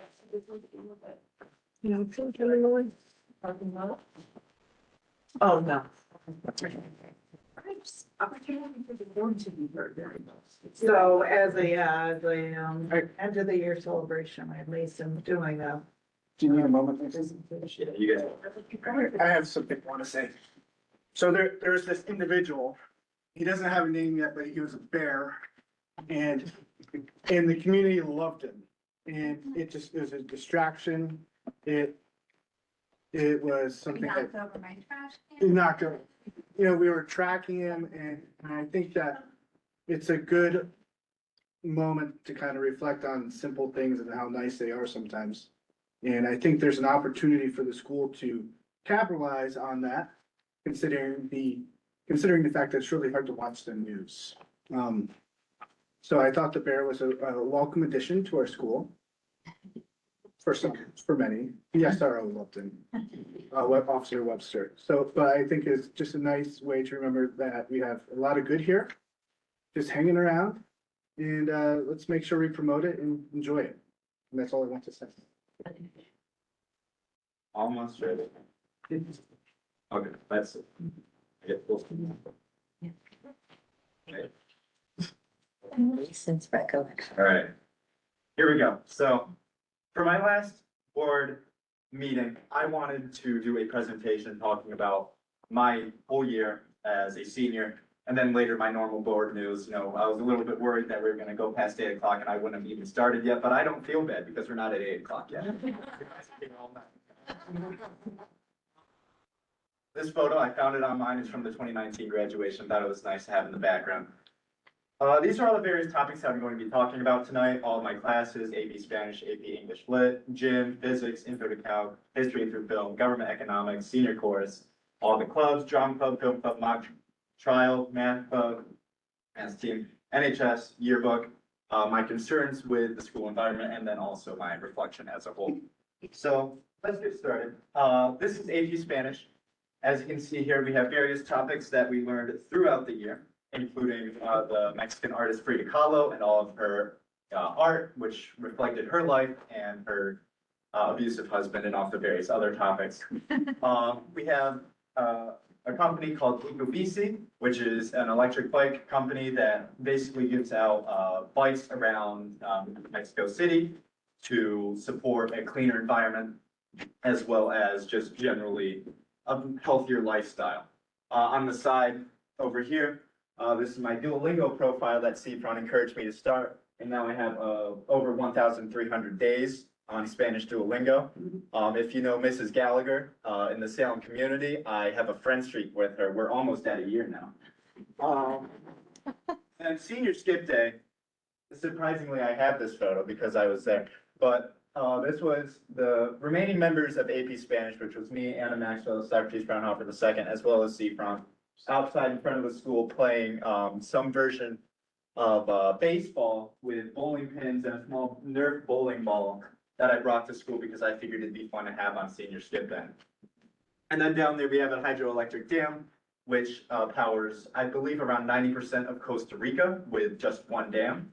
And so all of these subjects we learned about in AP Spanish. AP Spanish is a very great course. And in terms of the actual AP part, CFRON 9 through 12 very solely introduces the topics to pass the AP test throughout the year. We work on emails in 9th grade. We start writing essays as we go into 10th. And we consistently work on multiple choice questions as well as conversations. Because in the AP Spanish exam, you have to converse with a audio recording. Granted, some years it's not good, like this year, but overall, we go through everything. We go through all of the curriculum, all of the Spanish tests to get ready for the AP exam. CFRON does a really great job at doing it, and we love him for it. I brought in a Polaroid. We took a photo. It's missing Declan Donaldson, but we got everybody else. It was a very nice photo, and it was a very great class, one of my favorites of all time. Thank you, CFRON. Then we have AP English Literature and Composition. These are most of the topics that we covered, because really, AP English Lit, at the end of the test, there's a question 3, which talks about, it gives you a topic and you have to choose one of various books to write about and how they relate to this topic. So for example, we read Catcher in the Rye, we watched Into the Wild, and we read the short story The Swimmer, which all have a theme of a crisis. And then comfort, we had where are you going, where have you been? We had a good man is hard to find. And then other various topics we had streetcar named Desire. We had the house on Mango Street, very large collection of small short stories, which was a very fun project to do afterwards in terms of where we made our own. If you went to the Best of SWA, you might have been able to see my project based on that. One Flew Over the Cuckoo's Nest, and then The Road and Macbeth. And then after the AP exam, Mr. LaSalva has a film unit where you watch various movies, and then at the end, for basically a final project, you create a movie review. So this year, we watched No Country for Old Men, as well as Michael Clayton, in which we made a review after it. But then at the end, we also watched Collision as a way to end the year. It's a good class. I enjoyed it.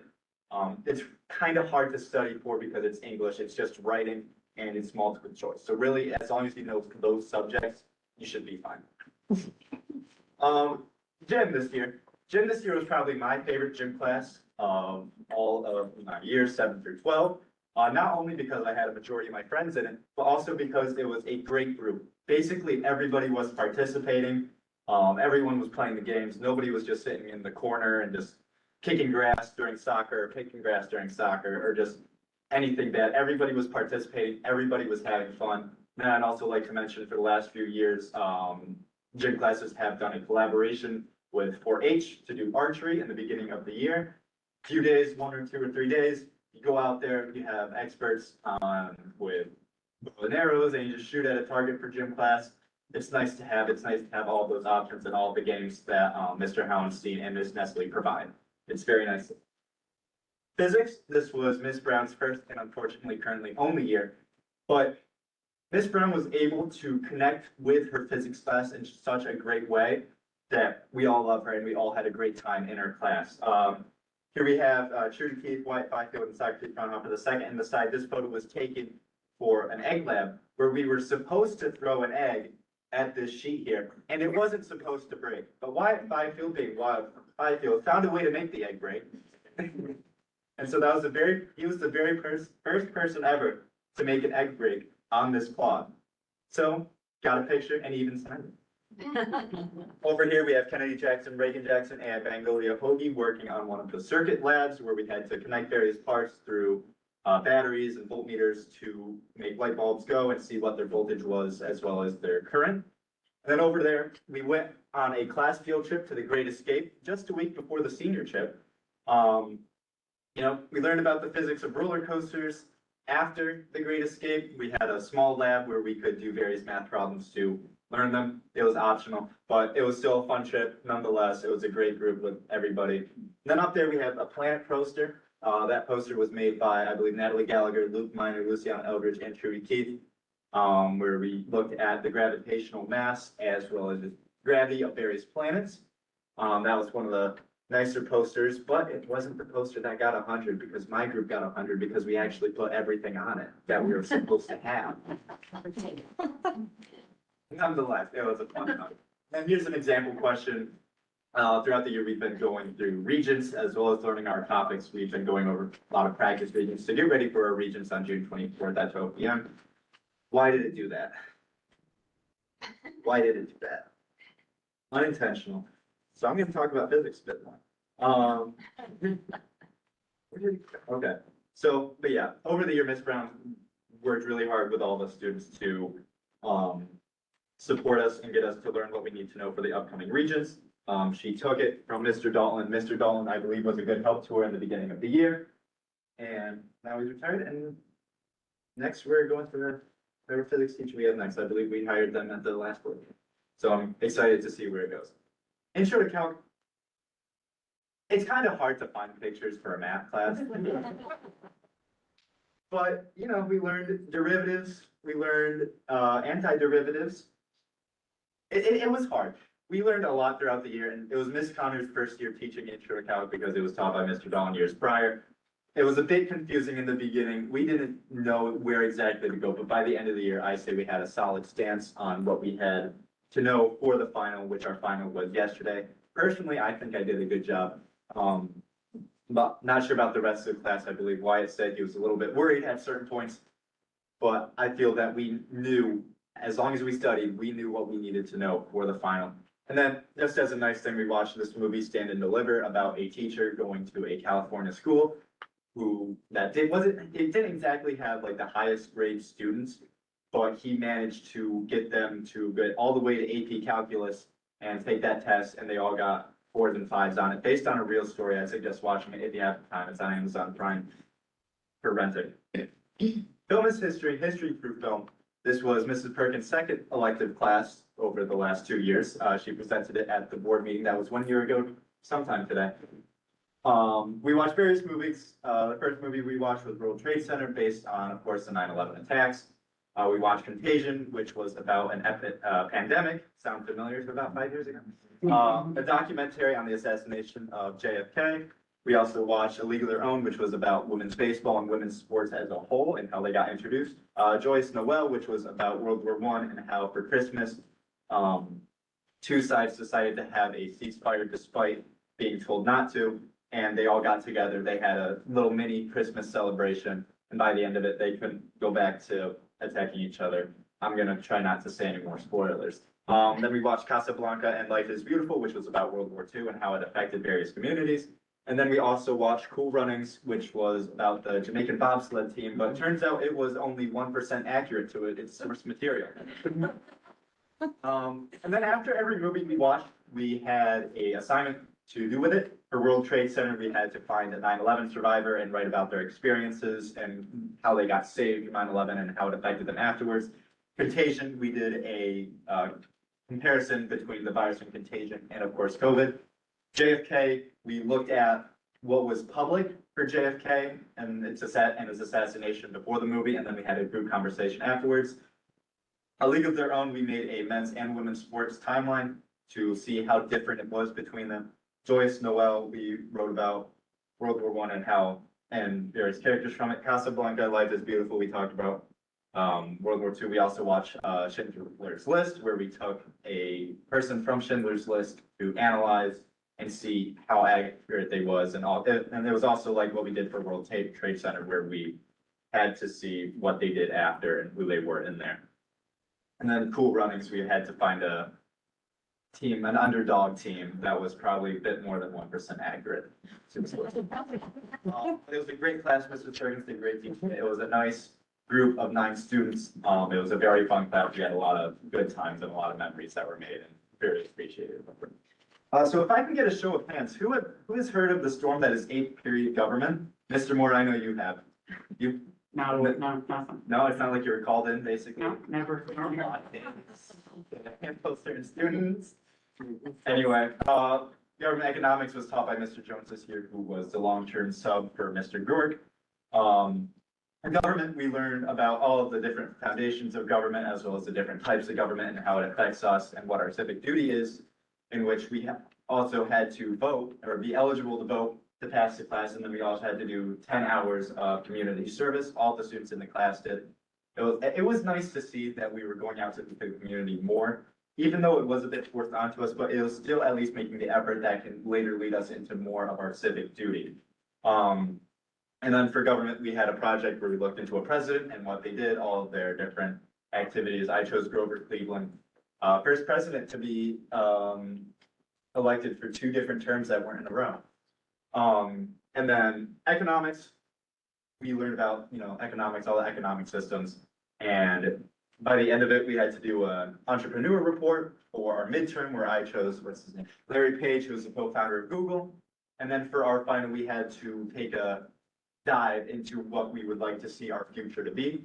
Of course, it's not going to be accurate. Our future is not set in stone in any way, shape, or form. Anything can happen. I could decide I want to do communications right now instead of information technology, and that would change everything. But, it was nice to have at least a way to see what our future could be like and how money essentially goes into our everyday life. Because, I don't know how taxes work, but I know all of you guys do. So, a little scary to see. Overall, a fun class, despite all the times Mr. Moore had to come in and talk to various students and how many students got sent out. But it was a good class to have. And on the last day, after we took our senior photo for outside, we all came inside. I brought my Switch. We had some people playing Mario Kart, because what else are we gonna do? It's the last day of school. We all played Mario Kart. It was a great time, great class activity. Senior chorus, This was the first year that Ms. Grupinski taught it.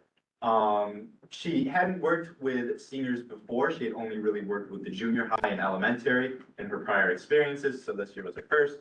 But she is very proud of all that we did. And she picked a lot of hard music for us to do, and we nailed it. We did absolutely great with all the music that we were given. Hopefully, a lot of you saw at our last concert and all of our concerts over the years, especially the Pops concert. As you can see, here's me and Socrates singing Dear Theodosia from Hamilton. You can even see my mom in the background. I don't know over there. Here's Lou playing the piano. I figured it was a nice way to have. I took it when I was making this presentation. Here's from the Best of SWA. You have William Riddler, Benjamin Riddler, Jackson Hunt, and Luke Minor playing Mr. Blue Sky. And then you have a certain guy singing Frank Sinatra's My Way. I think he did good. I think he did pretty all right. So that was all my classes. Now let's go on to club.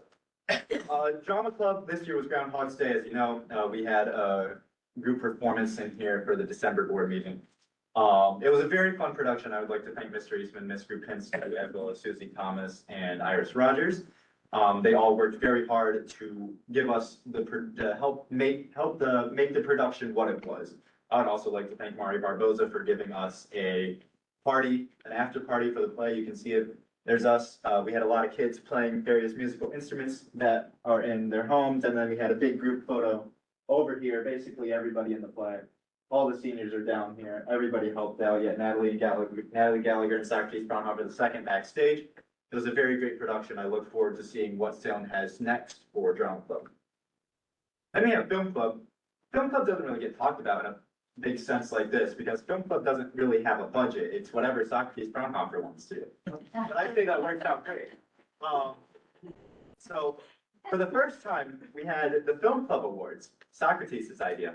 Socrates got into contact with Kyle West over at Fort Salem Theater, and he allowed us to go and set up a place in there with various community members and people involved with Film Club, parents involved with Film Club to go here. It was also the premiere of Socrates' final project, The Movie Group. Great, you should watch it. It's on YouTube. Watch the Film Club Awards after I found out that I'm actually pretty funny. I was laughing. But this year we also worked on another sort of movie thing. It was called the Holiday Games. We had students from 9th, 10th, and 12th grade participate in games. If you're wondering where 11th grade was, they couldn't make it. But it was a fun time. Film Club had a great time this year. And here's Maggie working on something. You can see that photo if you look in the yearbook. A mock trial. Here's where the mock trial comes in, Mr. Davis. The mock trial team this year, they did pretty good. We did pretty good. Originally, it was a bit hard. I wasn't able to make it to the one mock trial that I was actually involved in because of a trip to Oswego. But Green School was very happy to have us do an extra trial where not only was the plaintiff team on, but they just allowed us to use their school as a whole court scenario. There's some pictures of me. We have the mock trial duck, best person for it. And then this was our case, which I talked about, I believe, back in November. Ms. Collier, it doesn't seem like you got attacked in any way, shape, or form, so I'm glad to see that it didn't end up that way. Me too. No guarantees for the future. You never know, they might come back.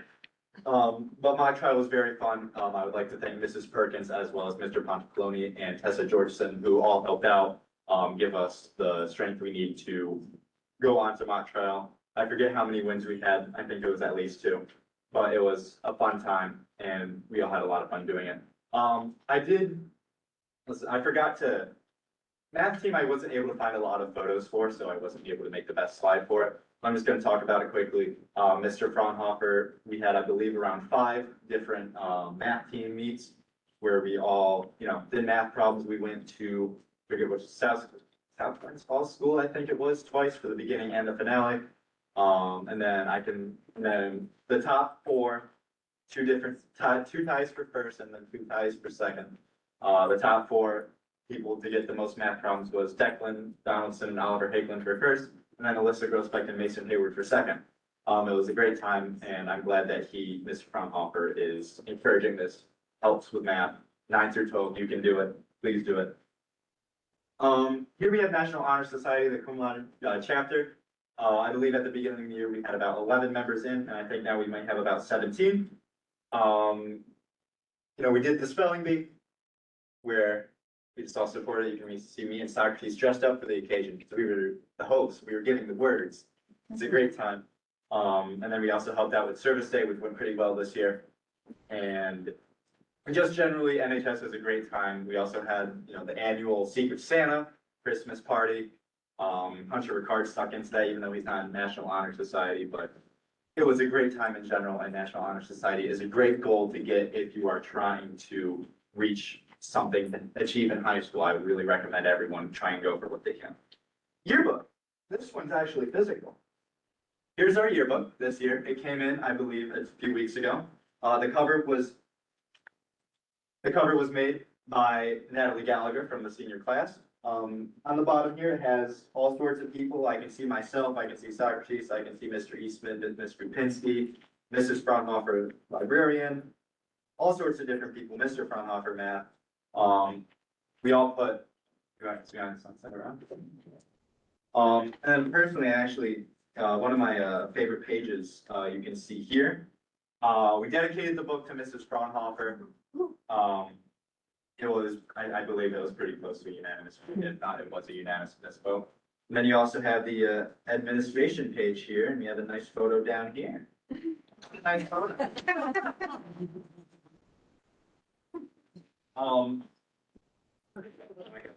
I decided, I might as well also show off some behind the scenes, once it loads again. Here we had some details of what was going to end up being the cover. And then over there, we have the generals, which are 25 hidden throughout the book. If you can find all of them, you don't get an award, but you do get satisfaction. Natalie also drew all of the different generals. We had various ones like for sports, and then the 6th grade play, which the one on the bottom is inspired by Drew DeVille from the 6th grade play that we had this year. Yearbook was very great. Mrs. McPhee and Miss Austin helped us a lot and also contributed to the yearbook as a whole, doing all the fact checking and all of the checking in general and helping out with the pages. Very helpful. Now we get into some concerns. This year, I feel like I don't remember a single fire drill that wasn't during 8th period. And you know it was during 8th period because I talked about it earlier. Government. So I was and it was the same thing with the lockdowns. But I feel the lockdowns were always during, I believe it was 3rd or 4th period. Now I understand there are times where the elementary is in lunch, they start having lunch at, I believe, 10:15. And so you have to try and find that right way to do it. But if I heard correctly, I believe you should be practicing those during lunch as well. Because just in general, if students don't know what they need to do, it's not going to be a clean fire drill. They're simply repeating the same steps over and over at the same time of day. They're not going to know what they need to do, say, 4th period for a fire drill, or 1st period for a lockdown, or just any time of the day that they aren't used to. It's not going to go smooth. Like, I couldn't tell you where we would have to hide for a lockdown for all of my classes except for physics lab. I feel that's a little bit important in the case that a dangerous situation happens at the school. And so I hope that, that gets sorted out and there's more of a time that can be found next year, especially during lunch, because lunch, I do not remember a single fire drill ever happening during any lunch period that I had kindergarten through 12th grade. And then also the bus situation, I'm bringing it up again because, it's important for next year. Track kids, they didn't know when they were going to be on the bus. They didn't know when the bus was going to be there, but the bus was waiting, all that sort of stuff. And then I believe yesterday or so, we had a situation where outside of the high school office, there were names written down on a board requesting to be picked up, and some students did not get picked up by these buses, in which case, if they missed the regions, they would have had to take it again in August, which would have just been a horrible time because it's August. You're not remembering your biology in August. You're remembering it in June, and then you're getting it out of your head once you're done with it. The thing is, I know Mr. Carr would definitely keep up with that student in that time. So I feel like it's important to just keep communication clear, keep communication open and have it constant. Of course, I know that's a whole nother thing that we've talked about all meeting, but it's very important to have. Reflection, I'm gonna skip that because I still have, my monthly report. But if the, I'll offer this, if the board has things they wanna talk about before I do my probably another 20-minute talk, I'll offer it now while I'm taking things down. Unless, of course, there isn't anything to talk about, in which case, you know, I'll go right on ahead and continue. Doesn't sound like. The floor is yours, man. The board. Go out with the bang. I can't. I gotta figure out how to stop screen. You know what? I got a great You idea. just turn it off. Yeah. I didn't turn it off. I'll figure it out again later. All right. Now, my monthly report. Let's see what we have here. All right, first of all, for general information that is not relating to me, the retirees were given I'm not sure if they were surprised, but they had a celebration party for their retirement yesterday, in the courtyard here at Salem, specifically, Miss O'Malley, Miss Bouchon, Mrs. Parker, I believe also Miss Steyer, and then I would think that Mr. Dolan would also probably be honored in some way, but they had that yesterday. And between Miss O'Malley, Miss Bouchon, and Miss Parker, like was said earlier, they have a combined total of 102 years of teaching experience, for teaching the students of tomorrow. And so I hope that, everyone here wishes them well, and if you see them around any of those 3, 4, 5, please wish them well, happy retirement. It's a new chapter of everybody's lives. And then lately, I've felt the need to, thank Mrs. Laura LeBlanc for everything that she has done for the school. Over the last few years that she's been working here, she has always helped out with the seniors. And she has always, given them scholarship opportunities and scholarship papers. And especially this year, she has really stepped up to the plate because of Mrs. Eastman's, resignation. So I just wanted to thank her for everything that she does. She always comes into school with a fun-loving and positive attitude. And, personally, she accepts my check every time I want her to raise my grade. But unfortunately, most of that check goes towards my AP test for the year. In fact, 100% does, so. But it's the thought that counts. And I hope that, the school continues supporting her in whatever way she may need it. She's a very great person and she's always fun. And thank you, Mrs. LeBlanc. Now for elementary news, kindergartner Allison Lester, third grader Sophia Harrison, and fifth grader Elizabeth Earthwell all raised a large amount of money for the American Heart Association for Children with Special Hearts. They were each given an award. The fifth grade visited the courthouse on May 22nd to look at It's the Horse Show exhibit, which had work as well as help from Cliff Oliver and Molly Scugg. Is that pronouncing it right? Okay. Fifth graders had fun with a scavenger hunt, horse facts, and cookies. It sounds like a fun time. I wish I could have. And although this ended 3 days ago, the SWE gallery was open at the Bancroft Public Library, in which case various students had their art shown on display. I'm not sure if it was just elementary or if it was both elementary and high school, but it was there and it was open for anyone to see in the Bancroft Public Library. Ag Day happened on June 3rd, where students got to interact with high school agriculture students to see what they do day to day, what they do for agriculture. And they also were able to interact with various farm animals and farm equipment. I saw a big tractor. I also saw some cows and I saw a horse. Of course, that was on senior skip day. So something tells me some students were missing, but Max Harsha went to the regional spelling bee in Wilton on June 3rd. I do not know where he placed. Would anyone happen to know? Second? He placed second. Very nice. Awesome to hear. Awesome to see that Salem has this, experience here in our very small school. The elementary had their spring concert on June 5th. I asked Ms. Grupinski what she said, and she said, quote, "The elementary students were well behaved and did a great job, even when my music was out of order and we had to restart a song. The chorus was split into 8 parts for one song and they did a great job." So it's nice to see that no matter what, students are always doing great. The fourth graders went to the Revolutionary War Cemetery on June 6th. Members of the Adirondack Museum visited the first grade on June 10th. Field day, occurred. I always remember field day being like a really fun activity, even though I don't think I really did it the last year, but it was always a fun time to be involved and have all these different water activities, and the big water slide was always the biggest part of field day every year. Mr. West worked hard on setting all the activities up, and some high school students helped to take down everything when it was all finished.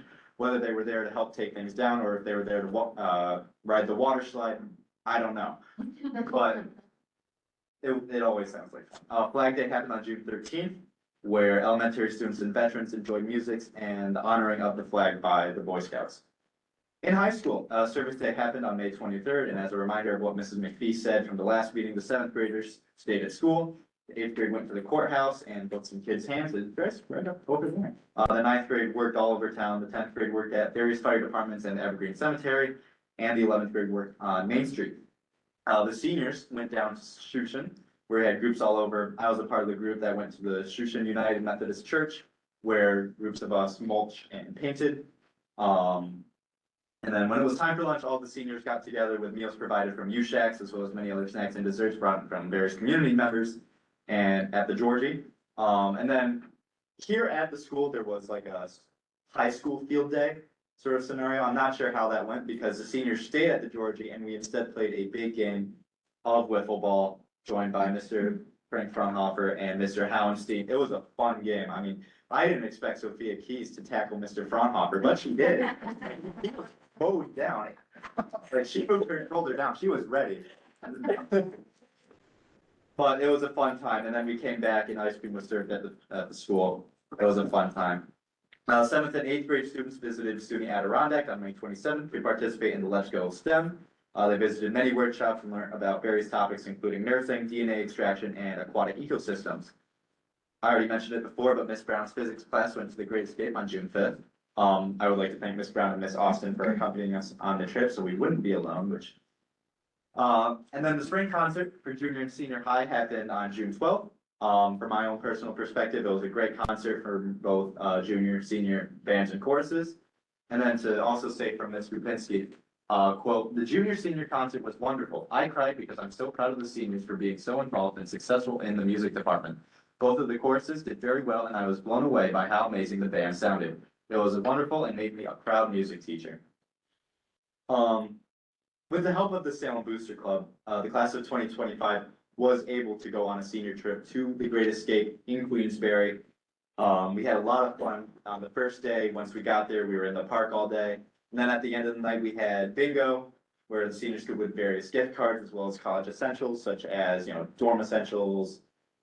I forget what else. But it was fun to have. And then on the second day, you could either go back to the park or you could go shopping at the outlets after going to the water park, which was also on the first day. And then after leaving, we stopped at Martha's for lunch and ice cream. I would like to thank Mrs. Blanchfield, who became our senior advisor and organized the trip, the Salem Booster Club for funding what we were missing to have this experience, Miss Myler, Mr. West, Miss Hale, Mrs. Keys, Mr. Moore, and whoever else was involved with chaperoning and helping the trip. Thank you from the senior class. We really appreciate it. Even though Mr. Moore was there by himself, as we know.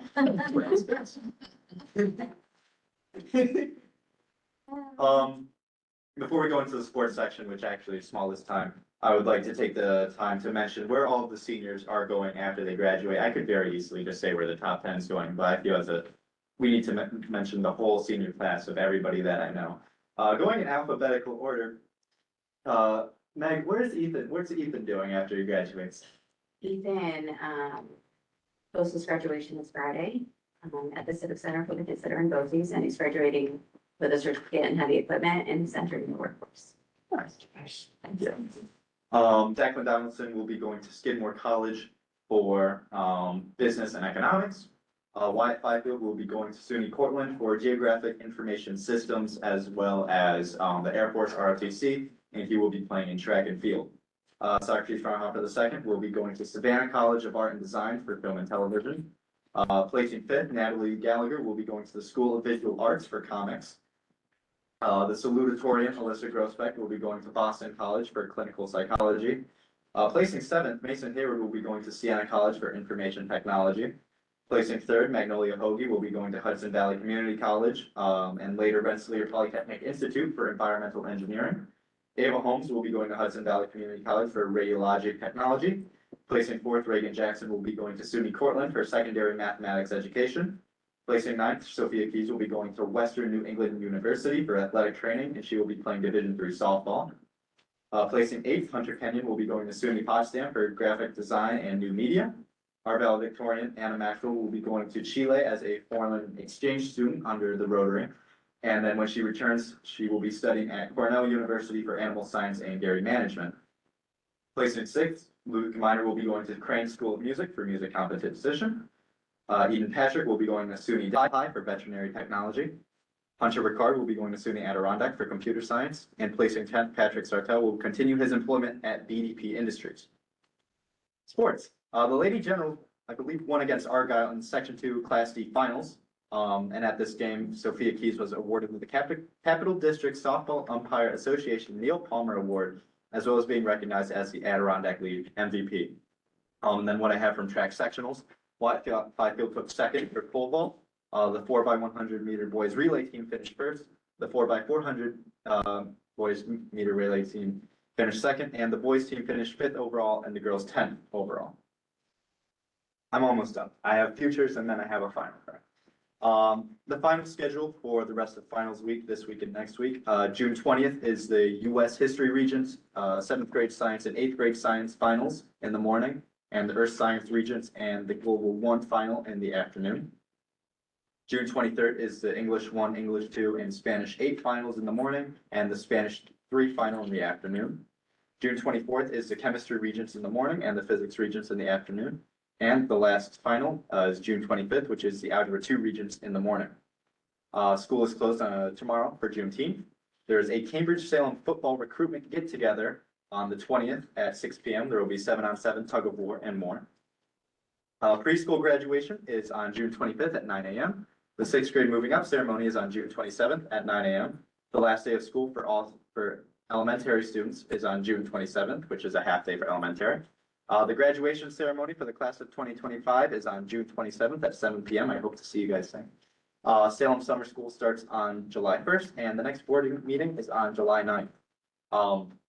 Now, before I end my board report, my final board report, I would like to thank all sorts of people. I would like to thank all of my teachers from elementary and junior and senior high, whose influence has led me to the person that I am today and the person sitting before you. I would like to thank all of the staff and administration from the last 13 years who helped keep the school running and provided me with activities and assistance for everything that I wanted to do in the school. I would like to thank the class of 2025 class fundraisers every year since 2019 to now that have helped us with fundraising and class events to let us have fun and go out on the Great Escape trip. I would also like to thank the class of 2025 as a whole for not only being my friends and acquaintances, but also for being companions with one another and for being a part of my life and helping us influence who we are now as people. I'd also like to thank any student and every student that has interacted with me and my grade from the class of 2013 to the eventual class of 2038, who are the current preschoolers, who help contribute to our individual lives in and outside of school, whether or not you know them. I'd like to thank the advisors to all of the clubs and sports at Salem for letting us have these opportunities to grow and expand our horizons. I would also like to thank the board for creating the student representative position, which allowed me and I believe at this point 3 others to talk about the school environments from a student perspective. And I would like to thank the community for supporting the school and all of the students, past, present, and future, no matter what situation we're in. And that's all. Woo.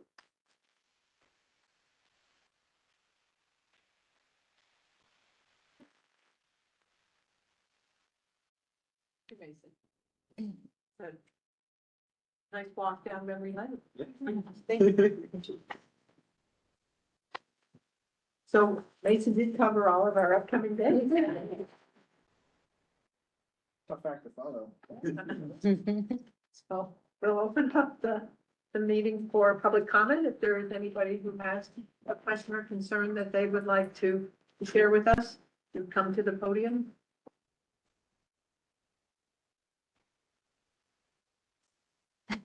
Well, it's hard to follow up after Mason because you did such a beautiful job. It was really fun to go on the senior trip.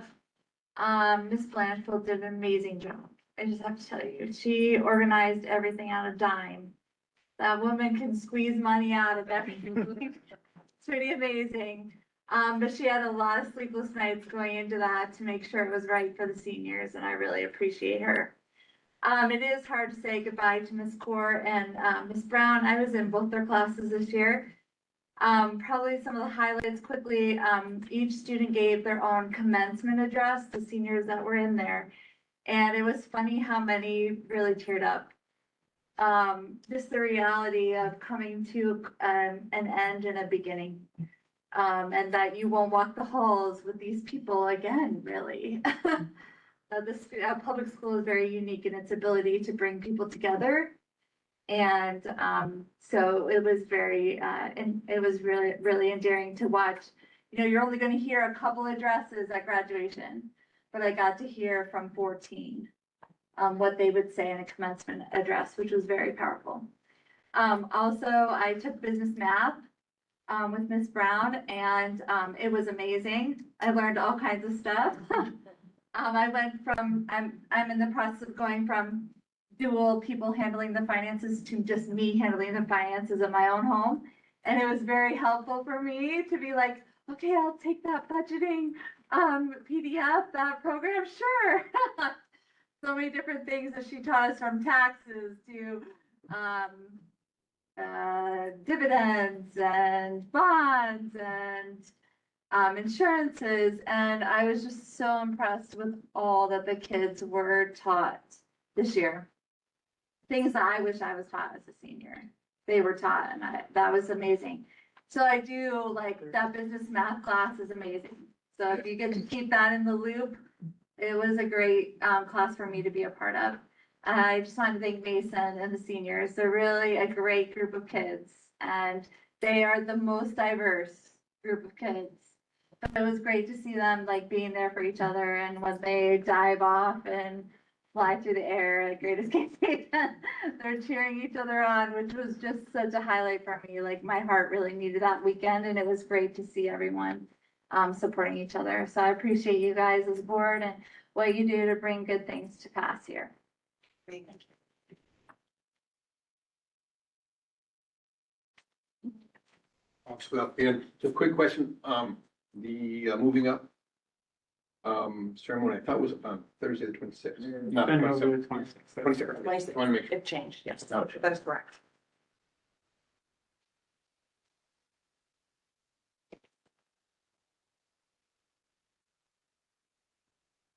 Mason, thank you for everything you've contributed at board meetings. And now you're going to push the other board members to start work on their presentation next year, summary of the year. The activities that you've listed, the experiences you've listed, reaffirm my confidence in my two grandchildren attending this school. Because, as I've said before, people don't care how much you know until they know how much you care. And that was evident in Service Day, where other Rotarians and I worked with 11th graders at the gazebo and tidying that up, and all of the activities that Mason mentioned.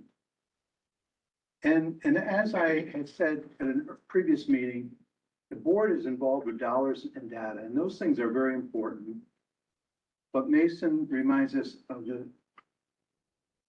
that we don't let those figures obscure the faces and feelings of the people we serve. And that's really important, because on the evening of the SWA showcase, Mason came up and said, "Dr. Mutis, I didn't know you are a magician." I said, "How did you know that?" And that's because one of his teachers, who unfortunately is serving her last few days here, Tanya Brown, 25 years ago, was a learner at Skyville Elementary School, where I was principal. There were 1,000 kids, K through 6, in that building, and I had lunch with 6 or 7 kids every single day. And that was 25 years ago that she remembered that.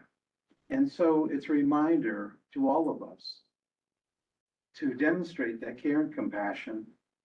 Yes, it's great to prepare the 3 R's and make sure we dot the I's, cross the T's, and have the kids perform to their potential on tests. but what it's all about are the things that you shared, the memories that you've had. And I want to commend the staff and in particular, thank you for mentioning the names of the retirees and honoring them at this meeting in that manner. So thank you very much.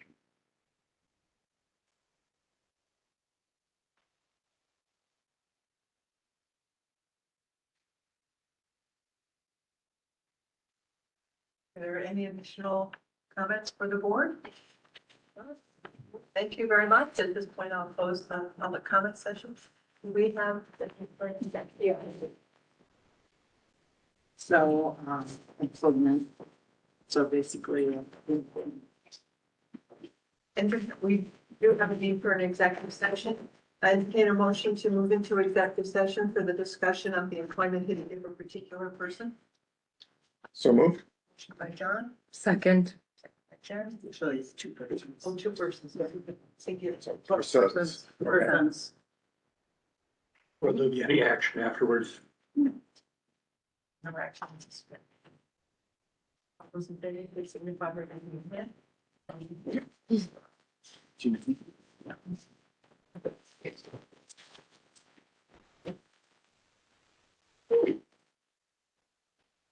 Have a great summer. Thank you very much. Thank you.